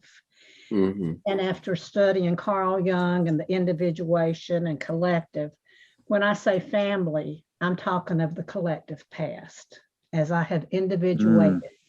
Mm-hmm. And this is what has happened to me in program. And I'm going to sort of get off on a side. And it was through those readings that taught me I had to take care of myself first. And I've done a lot of service, and that taught me to identify who I am. And so right now I am here in this group, and I apologize to this fellow for saying how I knew how he felt. Jordan, you said you were a psychologist. Well, I was trying not to even play that. But speaking for me, hearing those words, if I had said that, and that's what I did, is I did not know how I felt. I know how I identified with it. And the way I felt was what I'm feeling now, and why I needed to be here with a tribe that I can speak to as an individual, but also be forgiven as an individual, forgetting, and then also get back to the collective of what we're studying. And that's why all the things that you said tonight have challenged me. The first of the year, I'll be back in here with y'all. Good. And not get overwhelmed by all this good stuff, and be prepared going in. But thank you for feeding my soul. And I've just been not feeling well without y'all, so I've been listening. But okay, well, I'm glad you're listening. I'm glad delighted. you're back. Yeah. And I have to say, I mean, something I wrote years ago, forgetting is forgetting. It makes more breathing room for the good stuff. Right. It's like weeding. Doesn't it, though? And that it's what I am so seeing. I want to get back here what we talked about tonight. As I have been trying to understand the unconscious, I have actually been saying my unconscious, I've given the unconscious permission. I asked first conscious if conscious would allow unconscious to speak, and would conscious be heard by, unconscious being allowed to speak to conscious. And they've been talking. And I remember some time ago thinking I was split. So now I'm split between unconscious and conscious. And they're speaking in Carl Jung, self and unconscious and self. Conscious. Right. Well, let me, I want to read another issue here, which is from Manuela. And she says, she retracted those messages. She said, buddy, if your values are in place, you will have to choose to chain yourself many times a day for the good of the collective. It is not so romantic as being a rebel, but it is the correct thing to do.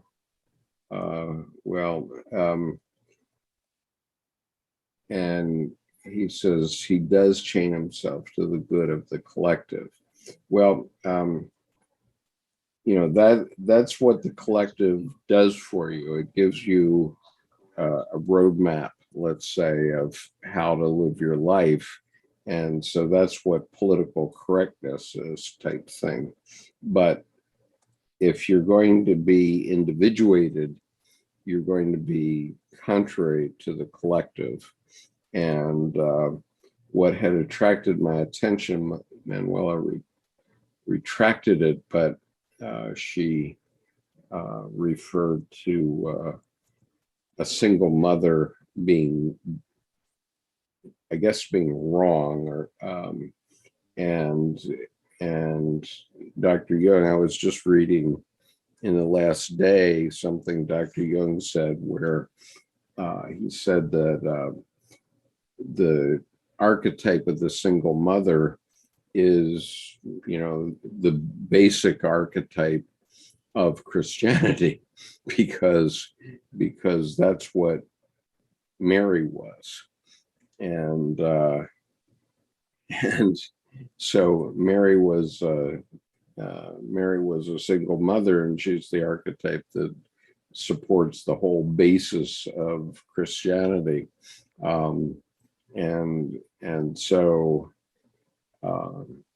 she, chose, well, let's say she didn't choose, because I think the Bible says she was like 13 years old or something like that when Jesus was born. And she was betrothed.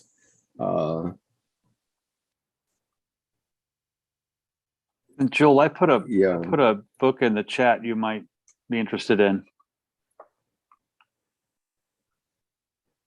Yeah. So the point is that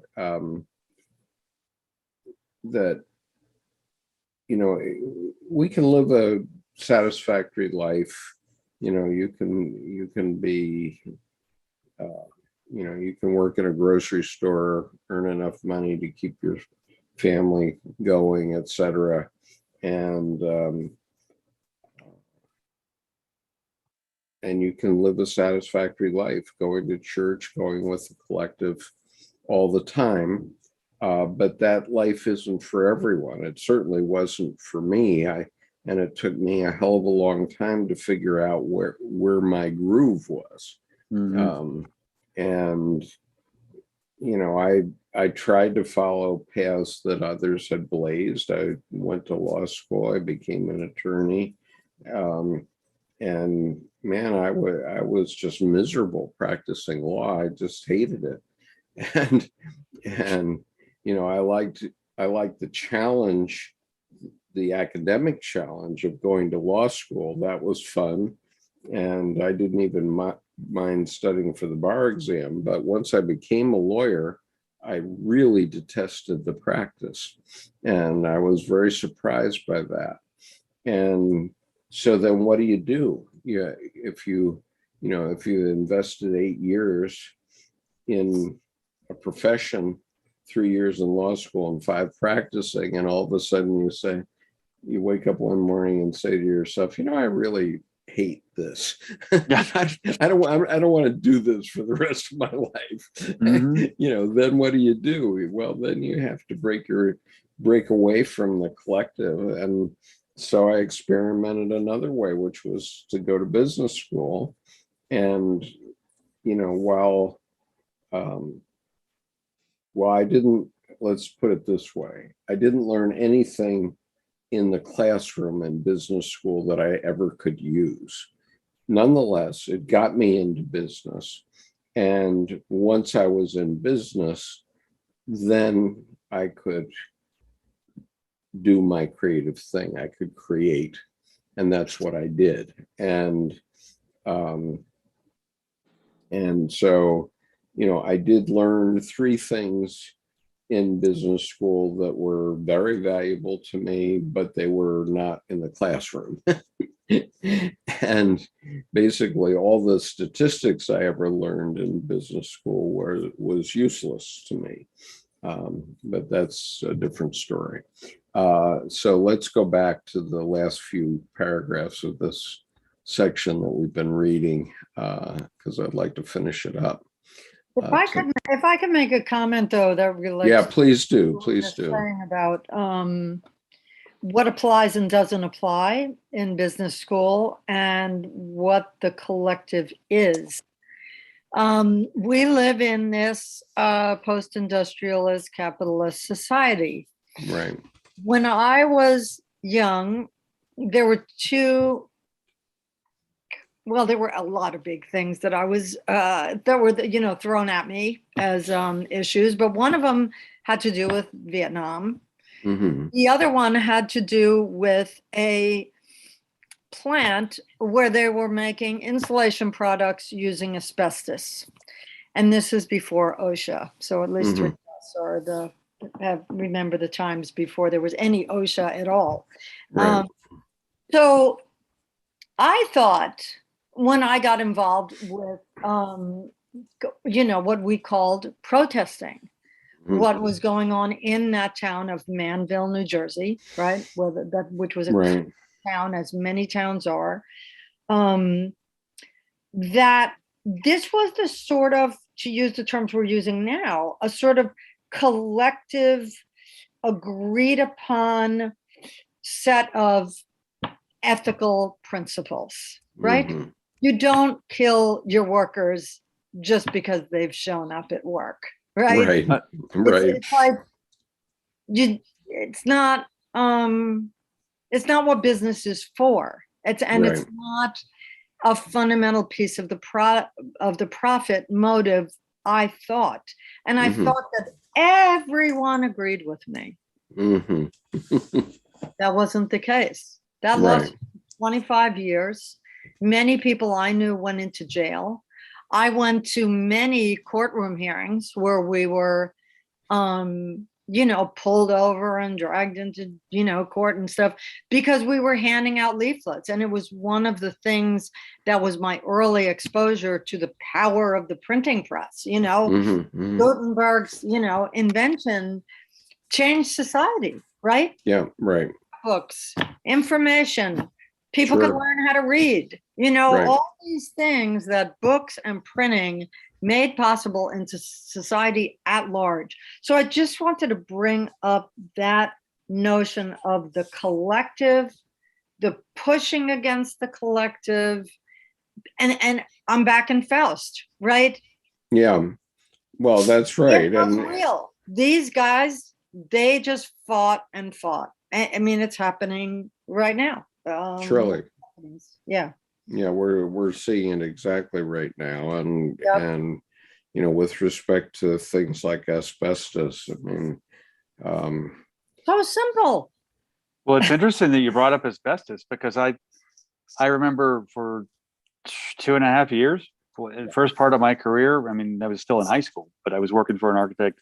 All I did was asbestos abatement drawings. Right. It was a sidebar of the firm, and the little kid could learn how to memorize how to do this 2-sheet set and just churn them out. And what's interesting is then about 30% of my expert witness in building codes, planning, and special regulatory was asbestos related. And it's interesting because actually, I'm glad you brought up asbestos because it's like the unconscious. If you don't disturb it, nothing happens. Yeah, and if you do disturb it, we have a real case in point right now, which is Joe Manchin. Okay, because precisely. Pardon? Precisely, and I was thinking of him and the cola. Right, because Manchin. It seems like no brainer. Yeah, I mean he's actually a coal mine owner. Okay, that's what he is. And you have to add, I mean, people support him because they don't want to rock the boat. Okay, that's what the collective does. It doesn't want to rock the boat. But the reality is, okay, here's a man who was running a coal mine. And in my youth, you know, when I first went through West Virginia when I was young, because one of my cousins lived there, my father would tell me about the company store and how the coal mine owners would control people by basically just giving them just enough to subsist at the company store on some sort of special pricing approach, but then they were afraid to leave the coal mine, and it was and so therefore they didn't want to rock the boat, and that's what we have with West Virginia. The people in West Virginia are so troubled that they can't understand that they're being had by this. And well, it's interesting about people not wanting to rock the boat. And Right. and I remember an old Hungarian client who had escaped from a Russian prison camp in World War II. And I won't go through the whole story, but it was very creative. But he said, you know, sometimes if you want to make waves, you just have to rock your own boat. Yeah, that's and, right. You know, and I always said, just always stuck with me. But I could see him doing this. And I'm like, but you're not going anywhere. Yeah. But at the same time, that wasn't the point. So Fez asked the question, why would we send people to war over ideological differences? Well, what I was taught in the Marine Corps was that combat was, you know, or war was when diplomacy broke down. Okay, and when it's diplomacy by other means, that comes from Clausewitz, actually. But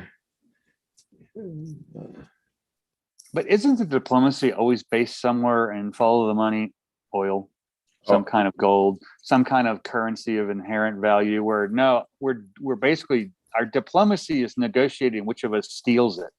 Yeah, and where the power lies, Right. Okay, let's get back and do the last 3 paragraphs of this before I lose interest in finishing it, which I think we ought to finish it. So I'm just going to read off the last 3 paragraphs. Okay. And then we can continue. So paragraph 1104. Thus, I, as an individual, can discharge my collective function either by giving my love to the soul and so procuring the ransom I owe to society, or as a lover by loving the human being through whom I received the gift of God. But here, as well as there, is a discord between collectivity and individuation. If a man's libido goes to the unconscious, the less it goes to a human being. If it goes to a human being, the less it goes to the unconscious.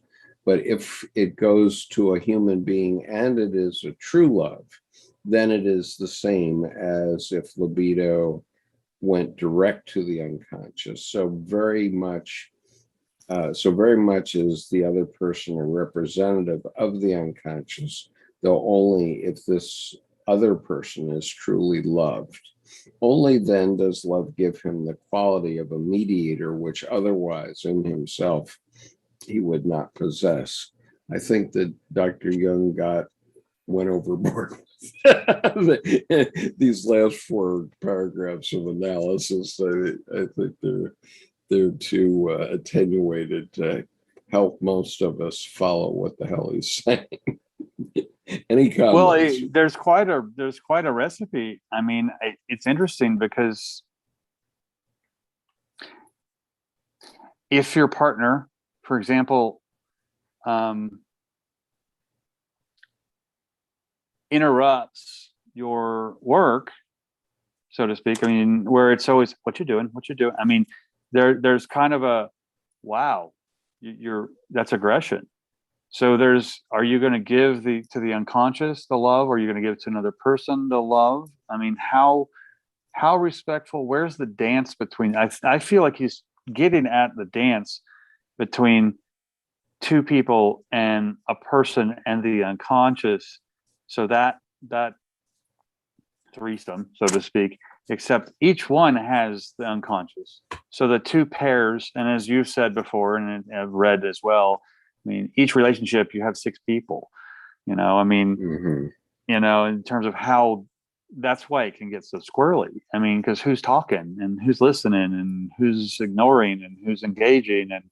But I do agree. It's it's almost too cut and dry there.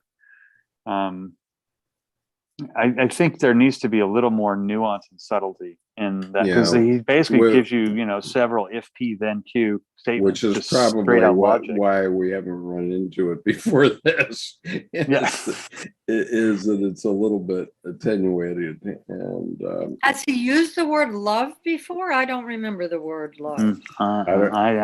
This is the first day. What is love? As long as we're well, talking about he did God, use it. God is the unconscious. What is love? Connection. God is love. No. I'm wondering if we have the answer to that, but go ahead, Jewel. Must have the answer. When I was actually reading that, I was actually to divide it into the individuation part of it. I'm going to go back earlier when it mentioned a little bit about the not being making the collective happy, leaving it there at that first paragraph. And for me, when I said searching about purchasing that family house, it wasn't to build a family, it was to build a business that I wanted to leave, which takes me to that third paragraph.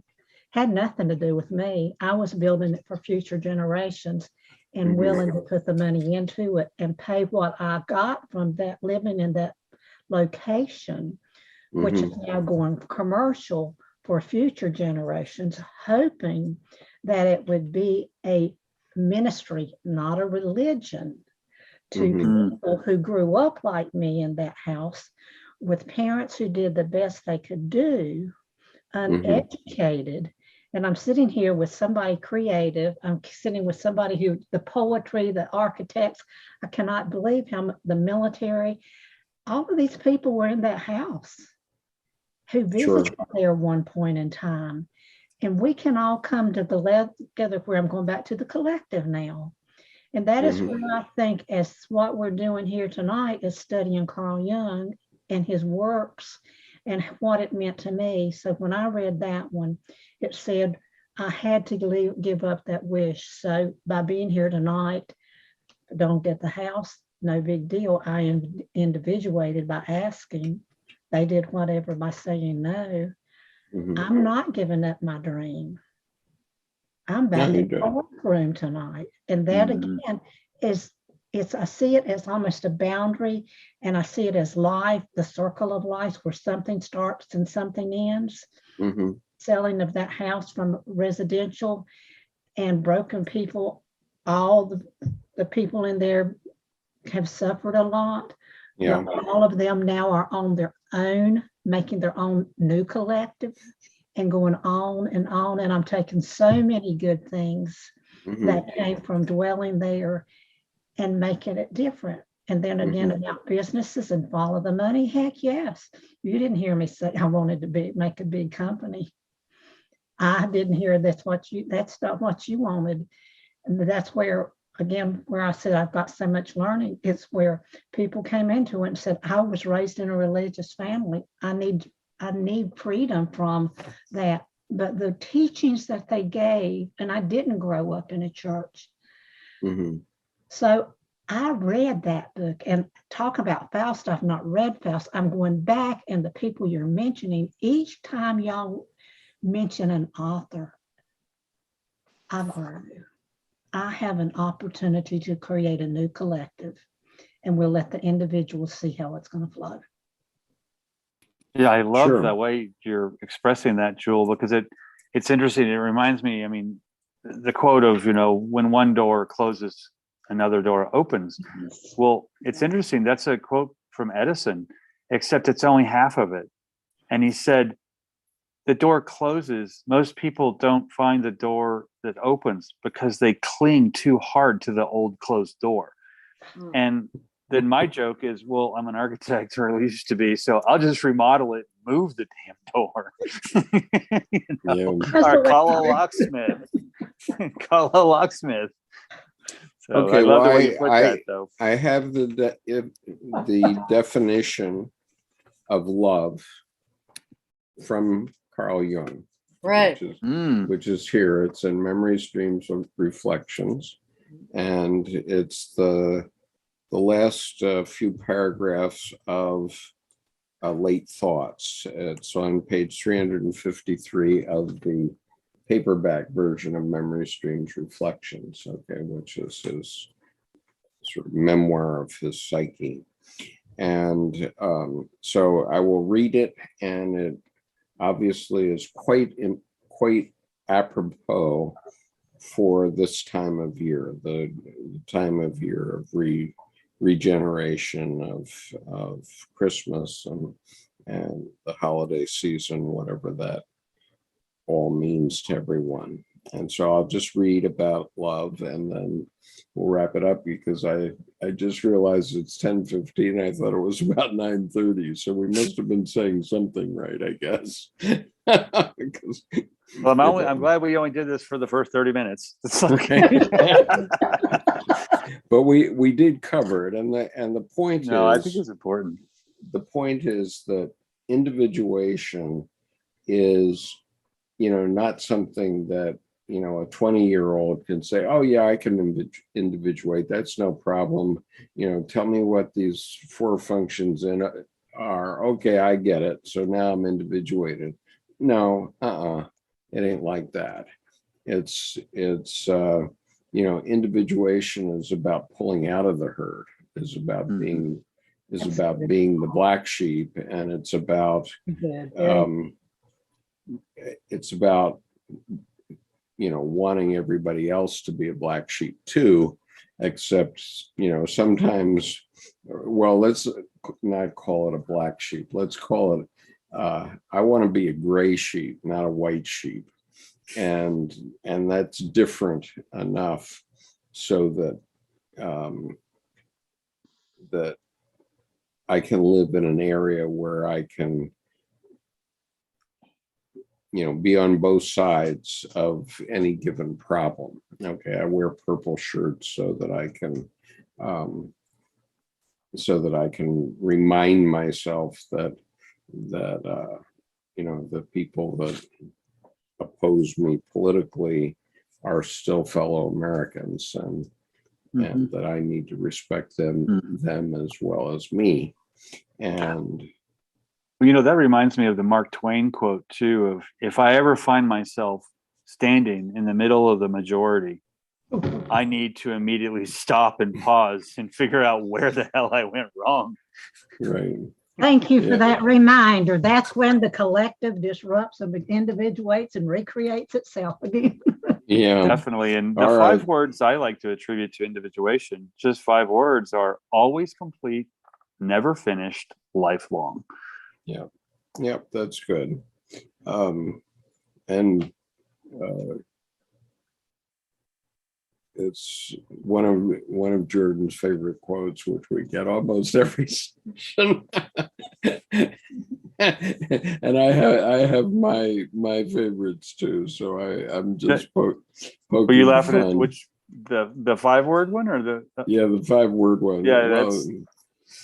Jordan, the horse is dead. Please stop kicking it. Okay, so I'm going to read this section about love because it's for the people on YouTube who may not have heard it and may not have access to Memories, Dreams, Reflections.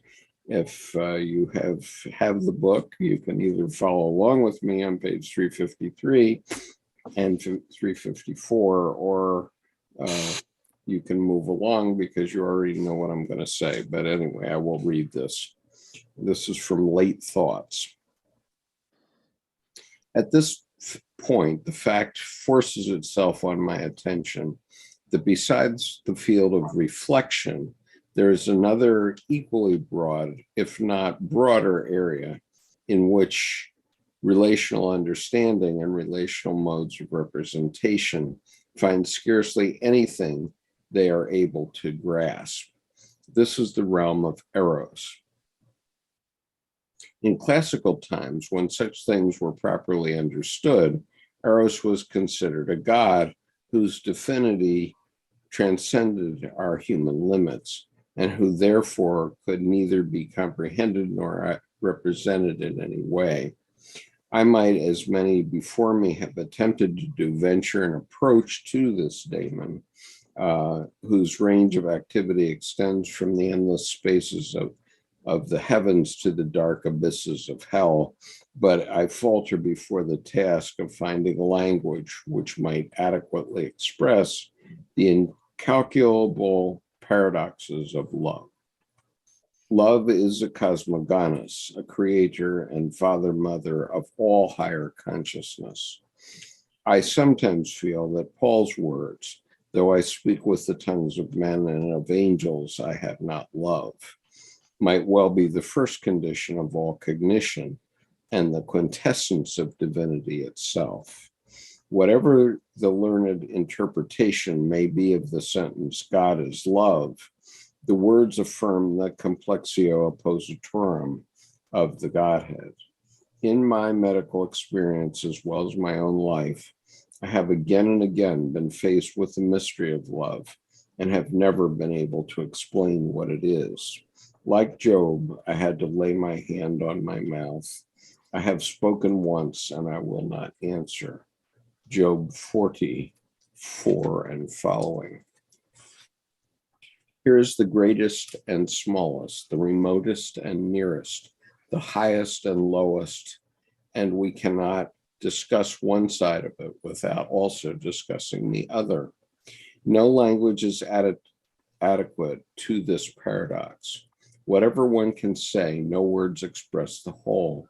To speak of partial aspects is always too much or too little, for only the whole is meaningful. Love bears all things and endures all things.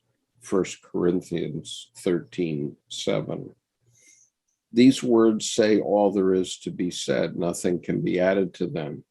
For we are in the deepest sense the victims and instruments of cosmogonic love. I put the word in quotation marks to indicate that I do not use it in its connotations of desiring, preferring, favoring, wishing, and similar feelings, but as something superior to the individual, a unified and undivided whole. Being apart, man cannot grasp the whole. He is at its mercy.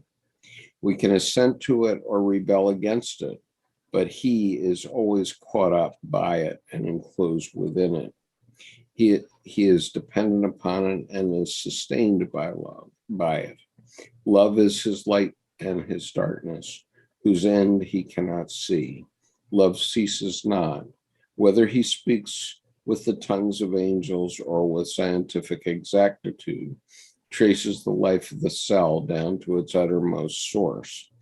Man can try to name love, showering upon it all the names at his command, and still he will involve himself in endless self-deceptions. If he possesses a grain of wisdom, he will lay down his arms and name the unknown by the more unknown, ignotum per ignotius, that is, by the name of God. This is a profession of his subjection, his imperfection, and his dependence, but at the same time, a testimony to his freedom to choose between truth and error. So, on that happy note, I hope everyone will have a happy Christmas and choose truth over error. But don't choose truth over arrows, just over error. Right. And here we're on the darkest night of the year, right? Yes, we are. I guess we are. Yeah. Yeah. And I had one daughter who, or I have three daughters, but my eldest daughter was born on the 21st of December. And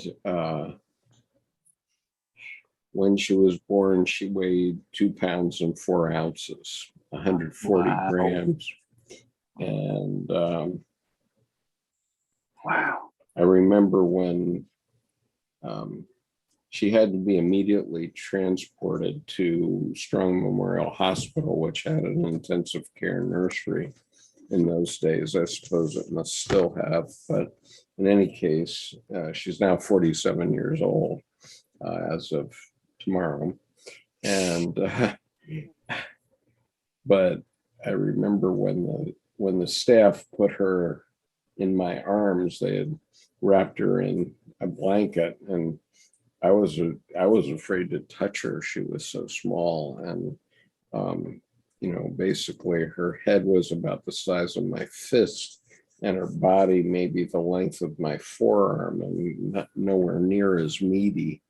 And they said, "Oh no, you have to hold her." And they put her in my arms, and it felt like they'd just given me a blanket. Just giving you a blanket, you said. Yeah. Wow. And I mean, today I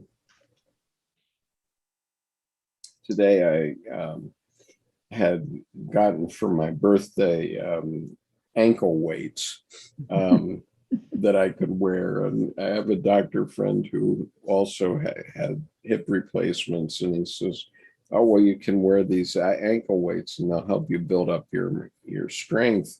And he says, "Get these ones with removable weight, right? So that you want to start at about 2 pounds." And I said, "Well, that seems pretty light." And he says, "Well, don't go more than 3, because that's a lot." And so tonight I got a set that only has 2 pound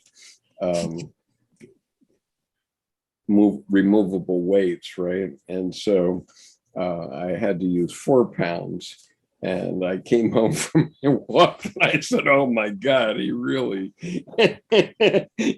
knew what he was talking about." So I pulled the 2 pound thing, but it's 2 pounds is like this little piece of sand about this big, and that's how much she weighed when she was born. And so tomorrow she's going to have her birthday, and she's going to receive Tim Holmes's sculpture Anima Mundi as her birthday gift, which will be a special thing, a special surprise for her. And I've given each of my daughters a home sculpture this year as their birthday gift, and I selected one that was apropos to each of the daughters. So the first one to get it was actually my middle daughter, who received the Christian vine.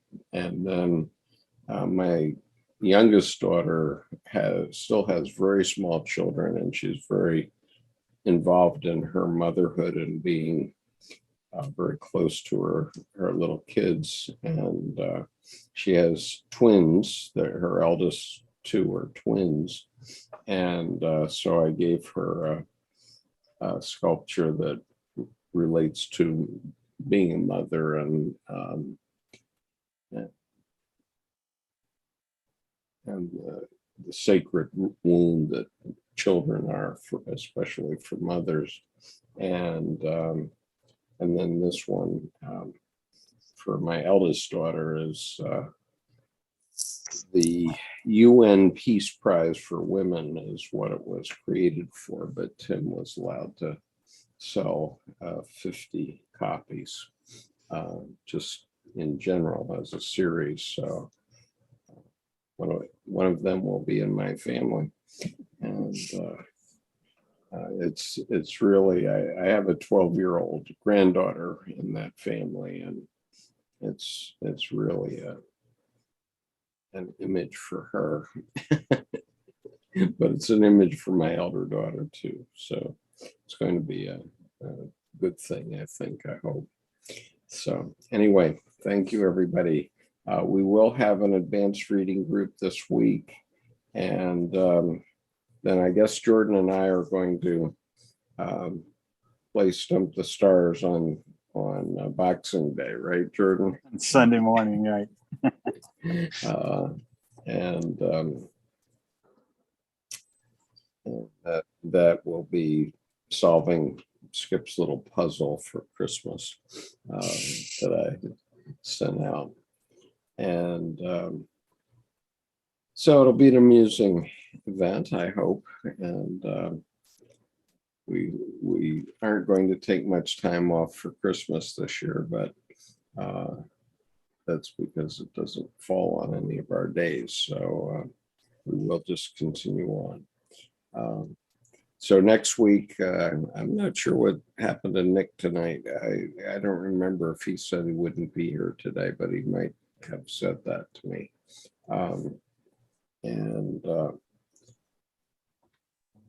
So we'll continue on next week Thank you with so much. Great to see you guys. chapter 6.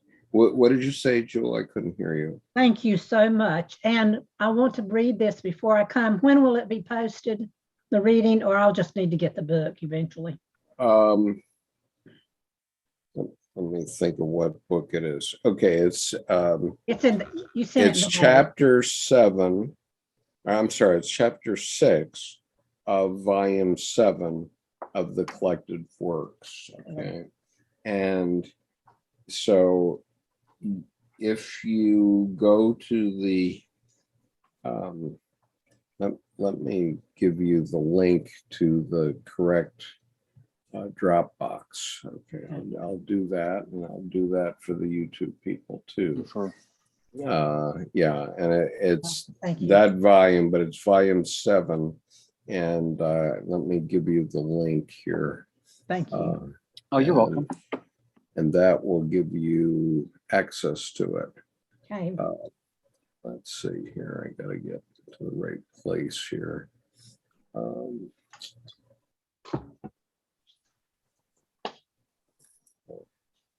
I have. that I link have. on, I beg your pardon? you're putting that link on YouTube. On the chat and on YouTube both. I'll grab that too then. Okay. Got it. Right. Okay. Just a moment.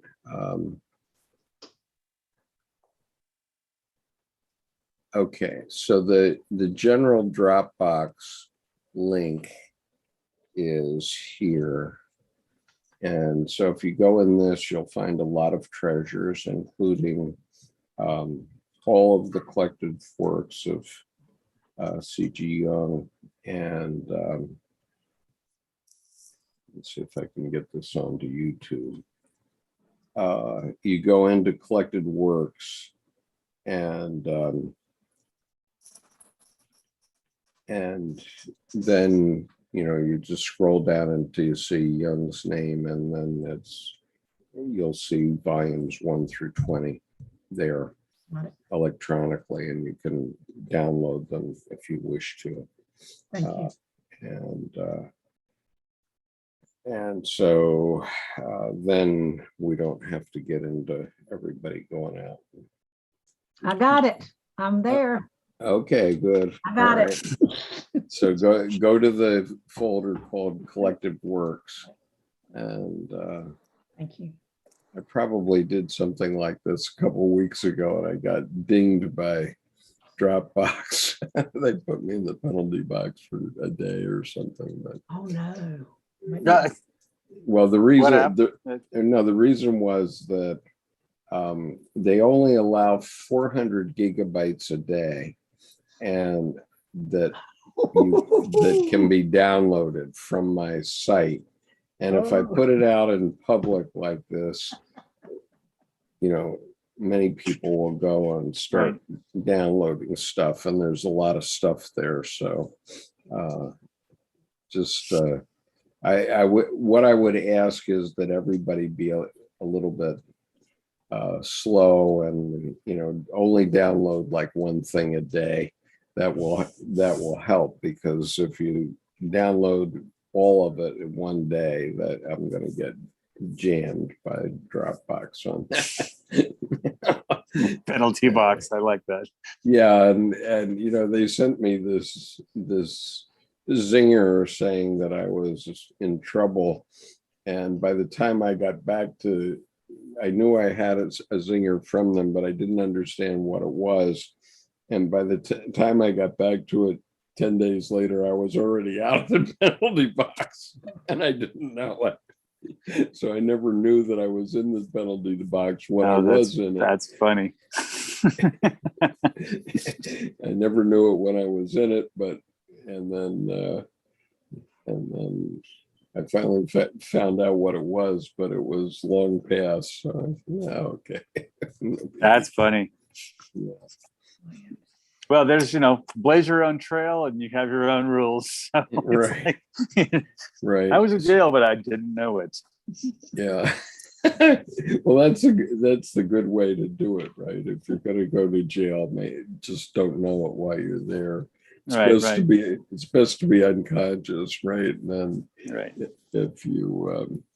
if let's say you get knocked out when you commit a crime, and then you're in the prison part of the hospital while you're unconscious, and you regain consciousness, and then they release you on your own recognizance.